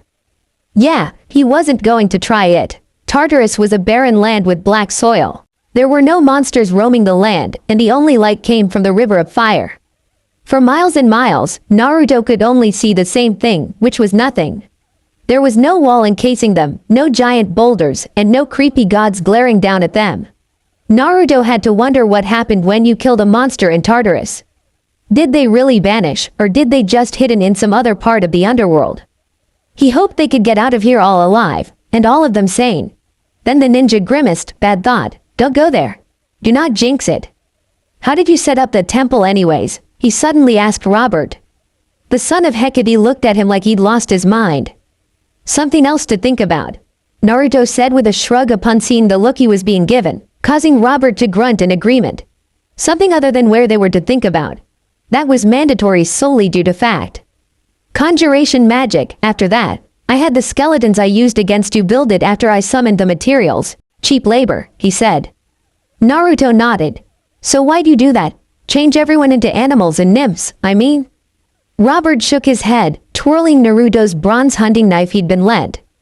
That's easy. I was sick of it all. Humans are always saying how civilized they are, yet kill one another for the slightest reasons, and calling one another beasts for it. Stupid thing is, animals know it's better to know how to fight, but not constantly do so. It's idiotic, hypocritical and self-lionizing. So I decided to change things. Make them into creatures that actually understand coexistence and not doing things unless they're actually necessary. Naruto nodded at that as the three of them followed the river Phlegethon, stumbling over the glassy black terrain, jumping crevices, and keeping an eye out for monsters that would doubtlessly devour demigods with the gusto, which wasn't easy through the dark hazy air. The heat from the river baked their skin. Every breath was like inhaling sulfur-scented fiberglass.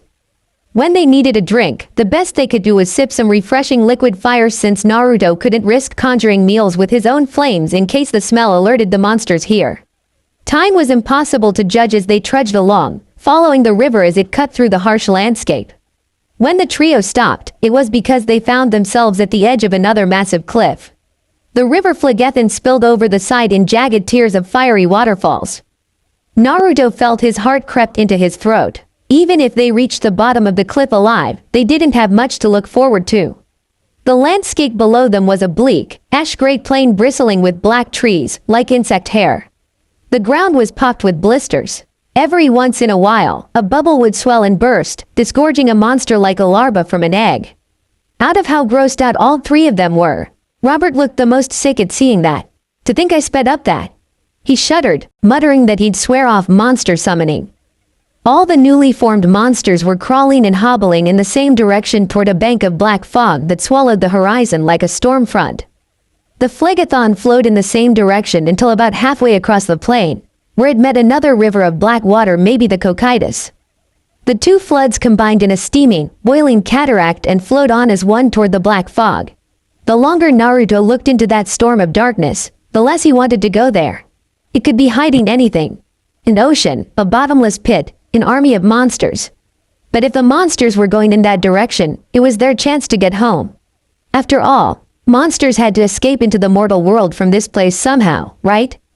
He peered over the edge of the cliff. Sheer drop. And he kept glancing up nervously as above them, dark winged shapes spiraled in and out of the blood-red clouds. It was clear where the demigods needed to go, though none of the trio liked it. Like all the maggot monsters crawling over the plains of Tartarus, they should head toward the dark horizon. Naruto was just brimming with enthusiasm for that. First thing was first, had to get down this cliff first. Thanks the gods he was capable of using chakra. He picked up Disma bridal style out of necessity, then crouched down in front of Robert. Get on. Quantum defiable action? He asked. You have a trick up your sleeve that most would call magic because they can't explain it? Naruto nodded and felt Robert get on his back and wrap his arms around his neck. This is only out of necessity and is never going to be spoken of. Gods forbid that this get into the hands of someone that would blow this out of proportion. the spellcaster said. Hey, what happens in Tartarus, stays in Tartarus, Hestia said. Sheesh, while she knew why he was doing this. To get them down, this would be so much less awkward for her if demigods weren't all interrelated on the Olympian side. Naruto made the others yelp as he walked forward and seemingly off the edge of the cliff before planting his soles on the side of the cliff face and started to walk down it as easily as a horizontal surface. As he started down the cliff with his fellow demigods clinging to him for dear life, Naruto concentrated on the challenges at hand, keeping his footing, avoiding rock slides that would alert the monsters below to their presence, and of course making sure Hestia and Robert didn't plummet to their deaths. From the view he had as he went down, Naruto gazed across the ashen plains. After what felt like a billion years later, Naruto reached the bottom.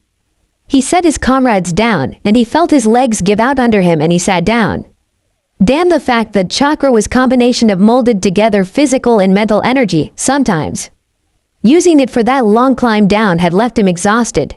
To top matters off, he didn't like what he had seen on the way to the lower level. Ahead of them now stretched miles of wasteland, bubbling with monstrous larvae and big insect-haired trees. To their right, the Phlegethon split into branches that etched the plain, widening into a delta of smoke and fire. To the north, along the main route of the river, the ground was riddled with cave entrances. Here and there, spires of rock jutted up like exclamation points. Under Naruto's hand, the soil felt alarmingly warm and smooth. He tried to grab a handful, then realized that under a thin layer of dirt and debris, the ground was a single vast membrane like skin. Naruto started to feel like something was watching them. Something vast and malevolent. He couldn't zero in on it, because the presence was all around them. Watching was the wrong word, too. That implied eyes, and this thing was simply aware of them. The ridges above them now looked less like steps and more like rows of massive teeth. The spires of rock looked like broken ribs. And if the ground was skin. Naruto forced those thoughts aside. This place was just freaking him out. That was all. He hoped that was all. And the demigods had worse problems because the group of 3 was going to be completely exposed, crossing this plain. About 100 yards ahead of them, a blister burst on the ground. A monster clawed its way out, a glistening telkine with slick fur, a seal-like body, and stunted human limbs. It managed to crawl a few yards before something shot out of the nearest cave, so fast that Naruto could only register a dark green reptilian head. The monster snatched the squealing telkine in its jaws and would have dragged it away, but the monster that had the sea demon suddenly yelped in pain as a fireball crashed into it, making it release its prey and retract back into whatever crevice it had come from. The telkine looked to where the blast of fire had come from and its eyes widened and its jaw dropped before it bolted to its flippers, fangs bared and webbed, claws raised, ready to fight. But as it did so, it winced and gripped its sides, hissing in pain. Hestia, we have any gauze wrappings? Naruto asked. The girl nodded. I do, but why would? She stopped and turned to Naruto, stunned. Oh, no way. You cannot be that crazy. You want me to? Look, I failed to see why we can't be civil. This one hurt and outnumbered as it is, so they can't pull anything. As long as this seal thing doesn't give us a reason to be hostile to them, we won't be. You can't defend without first being attacked, so what happens next all depends on if we're given a reason to call them an enemy. The sea demon stared at him, eyes huge with shock. Obviously, monsters and demigods had never come to that sort of an understanding before. Then it winced as it felt bandages wrap around its wounds. Looking at the aquatic being, the demigods raised eyebrows when it spoke. Fine, I'll agree to that. My name's Smith means skilled worker. Seeing as we Telecans are good smiths, I'm proud of my name being that. Matter of fact, call me Smith, for short, most do. The telkine said in a male voice. At that, Hestia sighed and pulled a roll of bandages from her pocket, then went over and started wrapping up the track marks the other monster's fangs had left in his sides. As she did, Naruto got to his feet, shaking a little. While he thought he heard an uneven series of sounds. Scrap, clump, scrap, clump. The noise was familiar, and it followed a kind of pattern, almost like. Naruto tensed, smoke starting to rise off his hands at the thought. Almost like footsteps. Uneven footsteps. Then once they got closer to the group's position, they heard a voice, gravelly and ancient, muttering to itself. Naruto looked to the other two. his hands starting to glow clear bright orange like hot iron on a blacksmith's forge. He'd take care of this. Disma was busy, and it was obvious Robert didn't know how to fight all that well without magic.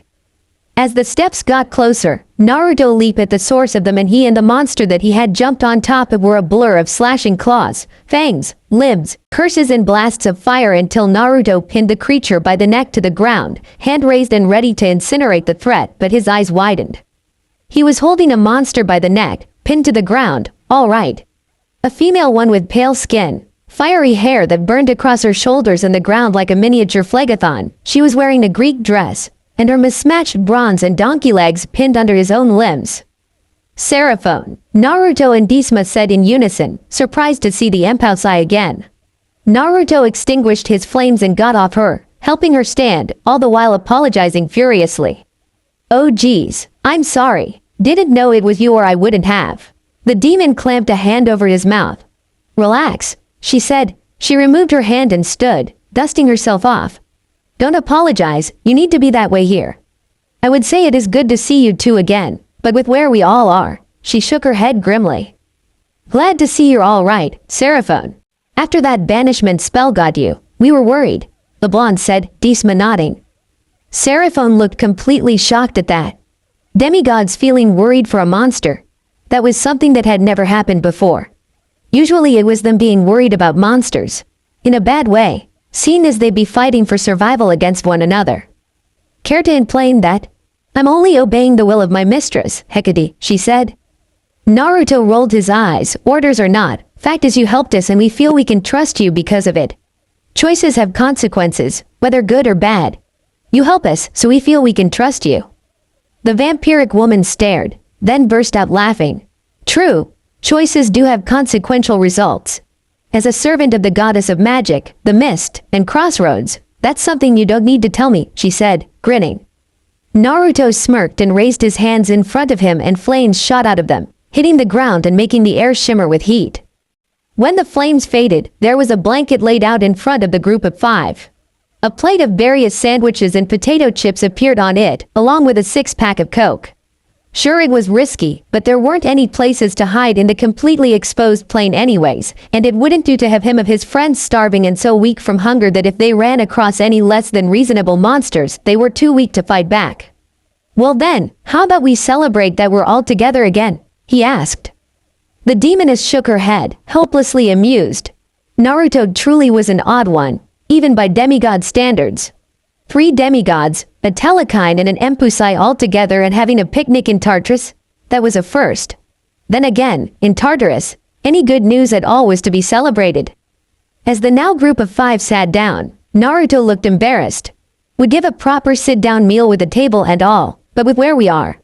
Naruto said, trailing off sheepishly. Keep it so that it's eat on the go. Smith nodded, already halfway through inhaling a Philly cheesesteak sandwich. Damn. Breathing, have you heard of it? Robert smirked at the sea demon. Got any more? I admit I have a bit of a. Well, addiction seems the only word strong enough. To Philly cheesesteaks. The dog, seal hybrid said, somewhat embarrassed once he finished his sandwich. Son of Hestia. I can conjure as many as you like, the blonde laughed. Smith beamed. Thanks, you're a kind one. Fitting, considering your mother. Seraphon said, grinning. Naruto sighed. Suddenly, Tartarus wasn't the most depressing thing on his mind. Kind mother, huh? Then why didn't she stay and raise me? Didn't she want me? He asked miserably. Robert, Disma, and even the 2 monsters winced. She couldn't be allowed to, none of the gods with kids are. All the gods except Hera hate that one of the ancient laws in particular, especially your mother. No matter how much the gods want to stick around and be there for their kids, they can't. Interfering doesn't work, otherwise things get worse. The fates make sure of that. Hardest part of being a god is having to let their demigod children walk their own paths and watch them from far away. Hestia has been utterly against that law since it was first made, Seraphon said, shaking her head. Naruto gulped.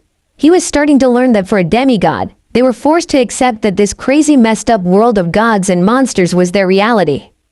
Which pretty much sucked. Monsters trying to kill you all the time. People not able to see them would think you were just insane. And if you learned your parent was a god or goddess, you'd want to know why they didn't use their powers to protect you, or at least stick around. And then there were the feelings of abandonment and how it left a person bitter. Then if they learned they were related to beings that felt the constant need to be admired, looked up to, held in awe and admiration, even if they were wrong and felt that their children were to be seen and not even visited. He shuddered before recalling a few lines of the letter his mom had left him. After your birth and by law of my family I was not allowed to see you. I would like you to know that I love you, and you are the most important thing in the world to me. When we meet I understand if you will want nothing to do with me, so I wanted you to know that I love you, Naruto. I love you with everything I am, and would burn this world if it meant that I could be with you as your mother like I should have been. He growled. He completely understood his mother's feelings on a law that made being there for your family illegal. And whoever Hera was, if she approved of that kind of law, he could honestly say he didn't like her all that much for it. I understand why Mom hates that law so much, he said grimly. Smith grunted at that, and Olympus has plenty of enemies too. Most of them due to the times of the Romans, bunch of egotistical psychos that they were, but still. The kind of bitterness something like that would leave demigod kids with, very easy to manipulate. Naruto, Robert, and Disma all cringe. Whoever got the idea of doing that would have it so that ancient law about how the Olympians weren't allowed to be there for their children would have a gift-wrapped army handed to them on a silver platter. And if Smith was honest about these Olympian gods had a lot of enemies. Yeah, that was even worse than he tried thinking about. What's a Roman? Naruto asked, feeling stupid. As he suspected, he got the whole, "Are you stupid?" look from the other two demigods. But Smith grunted. Not surprised you didn't want to learn about those Turkish immigrants that ran to Italy after the Trojan War. Rome was full of nuts. For example, they once had an emperor declare war on Poseidon, then have his troops stab the ocean.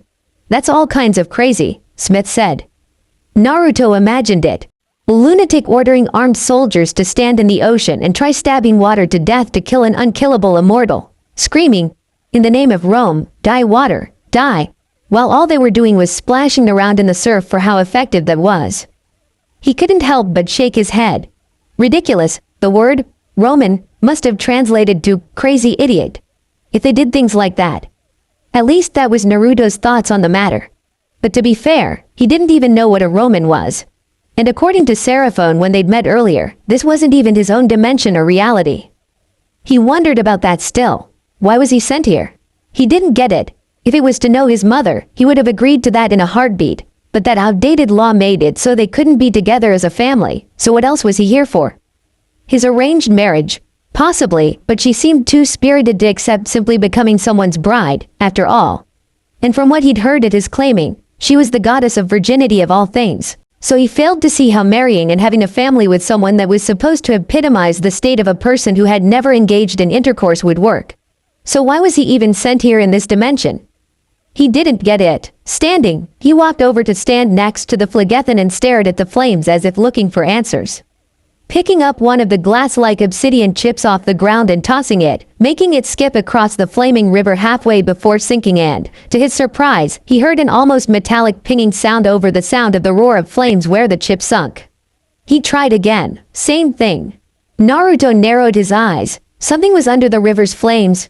Okay, that didn't seem possible, but then again, the word impossible meant little to a demigod. It meant even less to Naruto. Looking at the river, a crazy idea struck him. He wondered. Guys, he said, getting his 4 companions to look at him oddly, gonna do something crazy, don't freak out. The blonde told them. After the warning, he dove into the Phlegethon. As soon as he opened his eyes after touching the bottom of the river, the strangest thought occurred to Naruto. He was breathing. He was surrounded by the flames, and was breathing normally. As if it were normal air. Weird. Not that Naruto was going to complain that he wasn't burning up alive. He could feel the heat of the fire. But when he touched his own skin, it felt perfectly fine. What was more was that he was seeing things in the infrared radiation wavelengths of electromagnetic radiation spectrum. The colors making him dizzy as he felt he was trapped in a giant blot of 60s paint and had to squint and shake his head to focus.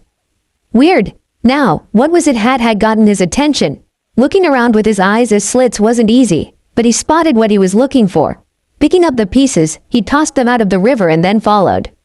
As he pulled himself out onto the riverbank, being sure to use fire to melt the glass chips into a smoothed-over surface to spare his hands.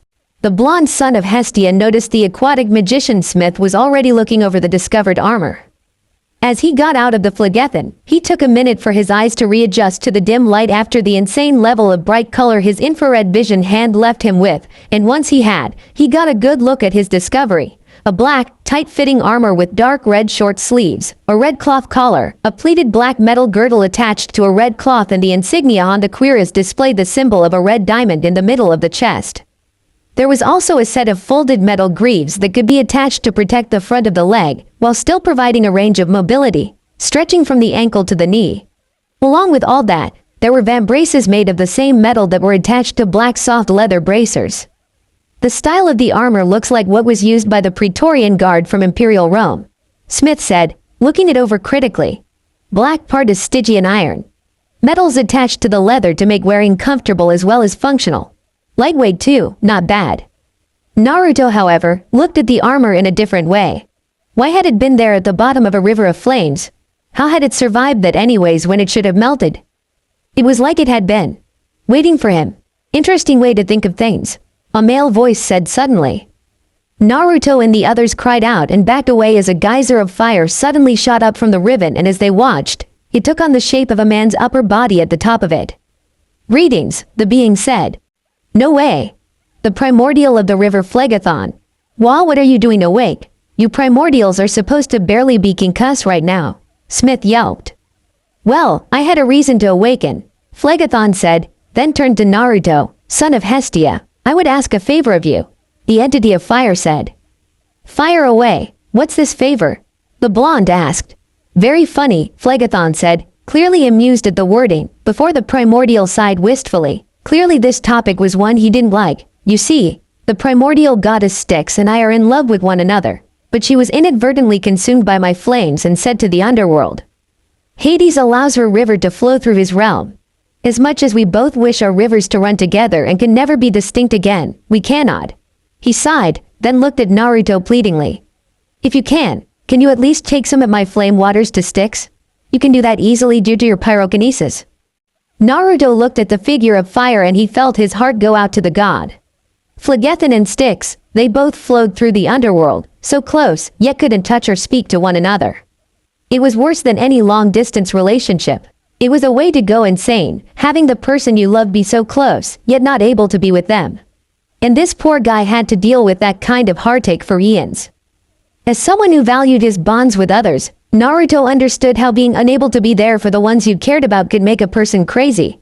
That would not stand.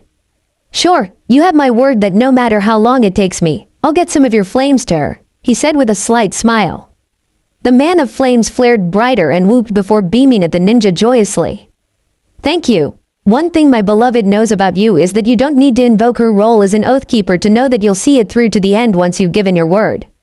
The fact that you've wasted 3 years of your life chasing down someone that wanted to follow the advice of the one he hated most in the world for butchering his family like pigs at slaughter and murder the person he had the strongest bond with in cold blood, all for the sake of enhancing his ocular abilities with the intention of rescuing them when they don't want to be saved. And all because you gave your word to someone who cared for him that you'd bring them back to them. Wait a sec. How do you know about? Naruto said, wide-eyed with shock. Phlegethon shrugged, still smiling like a loon. Been around since the dawn of existence itself. Hard not to hear things. The point is, you have integrity and I know you'll follow through on your promise. Naruto took out the canteen he'd conjured with his flames and stuck it in the river of fire. Once it was full to the brim, he capped it and slung it around his shoulder and saluted the entity of the river of fire. Thank you again. Keep the armor as payment, the primordial said with a laugh. Then he frowned at something thoughtfully. Say, that ring of yours. There's a woman with a similar aura to the one your ring has. Dump but not exactly down her. He said, been here a while too, and she's a gentle one, someone that shouldn't be here at all, but Hera dumped her in here like a sack of garbage back in the ancient days of Greece. Been tormented by Otis, Ephialtes, and Python since she got here. Disma gasped at the last name, but looking at her, Naruto realized that something was wrong with his cousin. She looked pale and sickly, and she had suddenly started to shake as if she had hypothermia. Wah! Where is this woman? What's her name? Disma demanded, suddenly looking fanatically desperate. Deeper in the pits, all I can tell you about her location, seeing as it's in one of the places my river doesn't go. As for her name, the fire deity said, Leto. At that, Disma seemed to lose her nerve as something in her shattered. She howled like a wounded animal and collapsed, starting to sob uncontrollably, pulling at her hair, clawing at herself, so lost in her utter despair that she'd taken complete leave of her senses. Mother of the twins, Artemis and Apollo. Zeus married Hera while Leto was pregnant. While the pregnancy started before the marriage, Hera was still jealous and spiteful towards Leto. For the duration of Leto's pregnancy, Hera created problems. She cursed Leto not to find a solid ground or island on Earth to give birth to her children. Leto frantically went from place to place, but found no welcome anywhere, since everyone feared incurring the wrath of Hera and the goddess would commit genocide against them in retaliation for their kindness. On top of that, Hera sent the great serpent dragon Python devour her, thereby killing Leto and her unborn children. Finally, the unanchored, desolate, rocky island of Delos, which had nothing to lose, accepted her. The other goddesses gathered there to help Leto during the labor. Hera managed to detain Eileithyia, who, at the time was the only goddess of childbirth, but Iris eventually succeeded in bringing her to the island. After that, the twins were born. This wasn't the end of Leto's woes, however. She and her children were constantly harassed by creatures sent by Hera. Some say that's why Artemis became a huntress, slay the monsters that tormented her and her family in retribution. Robert shook his head. According to some, Leto faded away to nothingness, but Tartarus, she'd been here in Tartarus for at least 3,000 years. Naruto looked at Disma, all of it making perfect sense as to why she was so distraught. She was a daughter of Apollo. This Leto woman was her grandmother, a family torn apart for 3 millennia. The sheer wrongness of it settled over him like a funeral shroud. Then his eyes hardened and he snarled defiantly. That could not stand, would not stand, he wouldn't allow it. Well then, Naruto said, strapping on the armor over his clothes, and once he was done, his hands were enveloped in sapphire blue flames. This just means that whoever those 3 stooges are, let them just try and stop us. We have one more person to get out of here with us, he said resolutely. The end.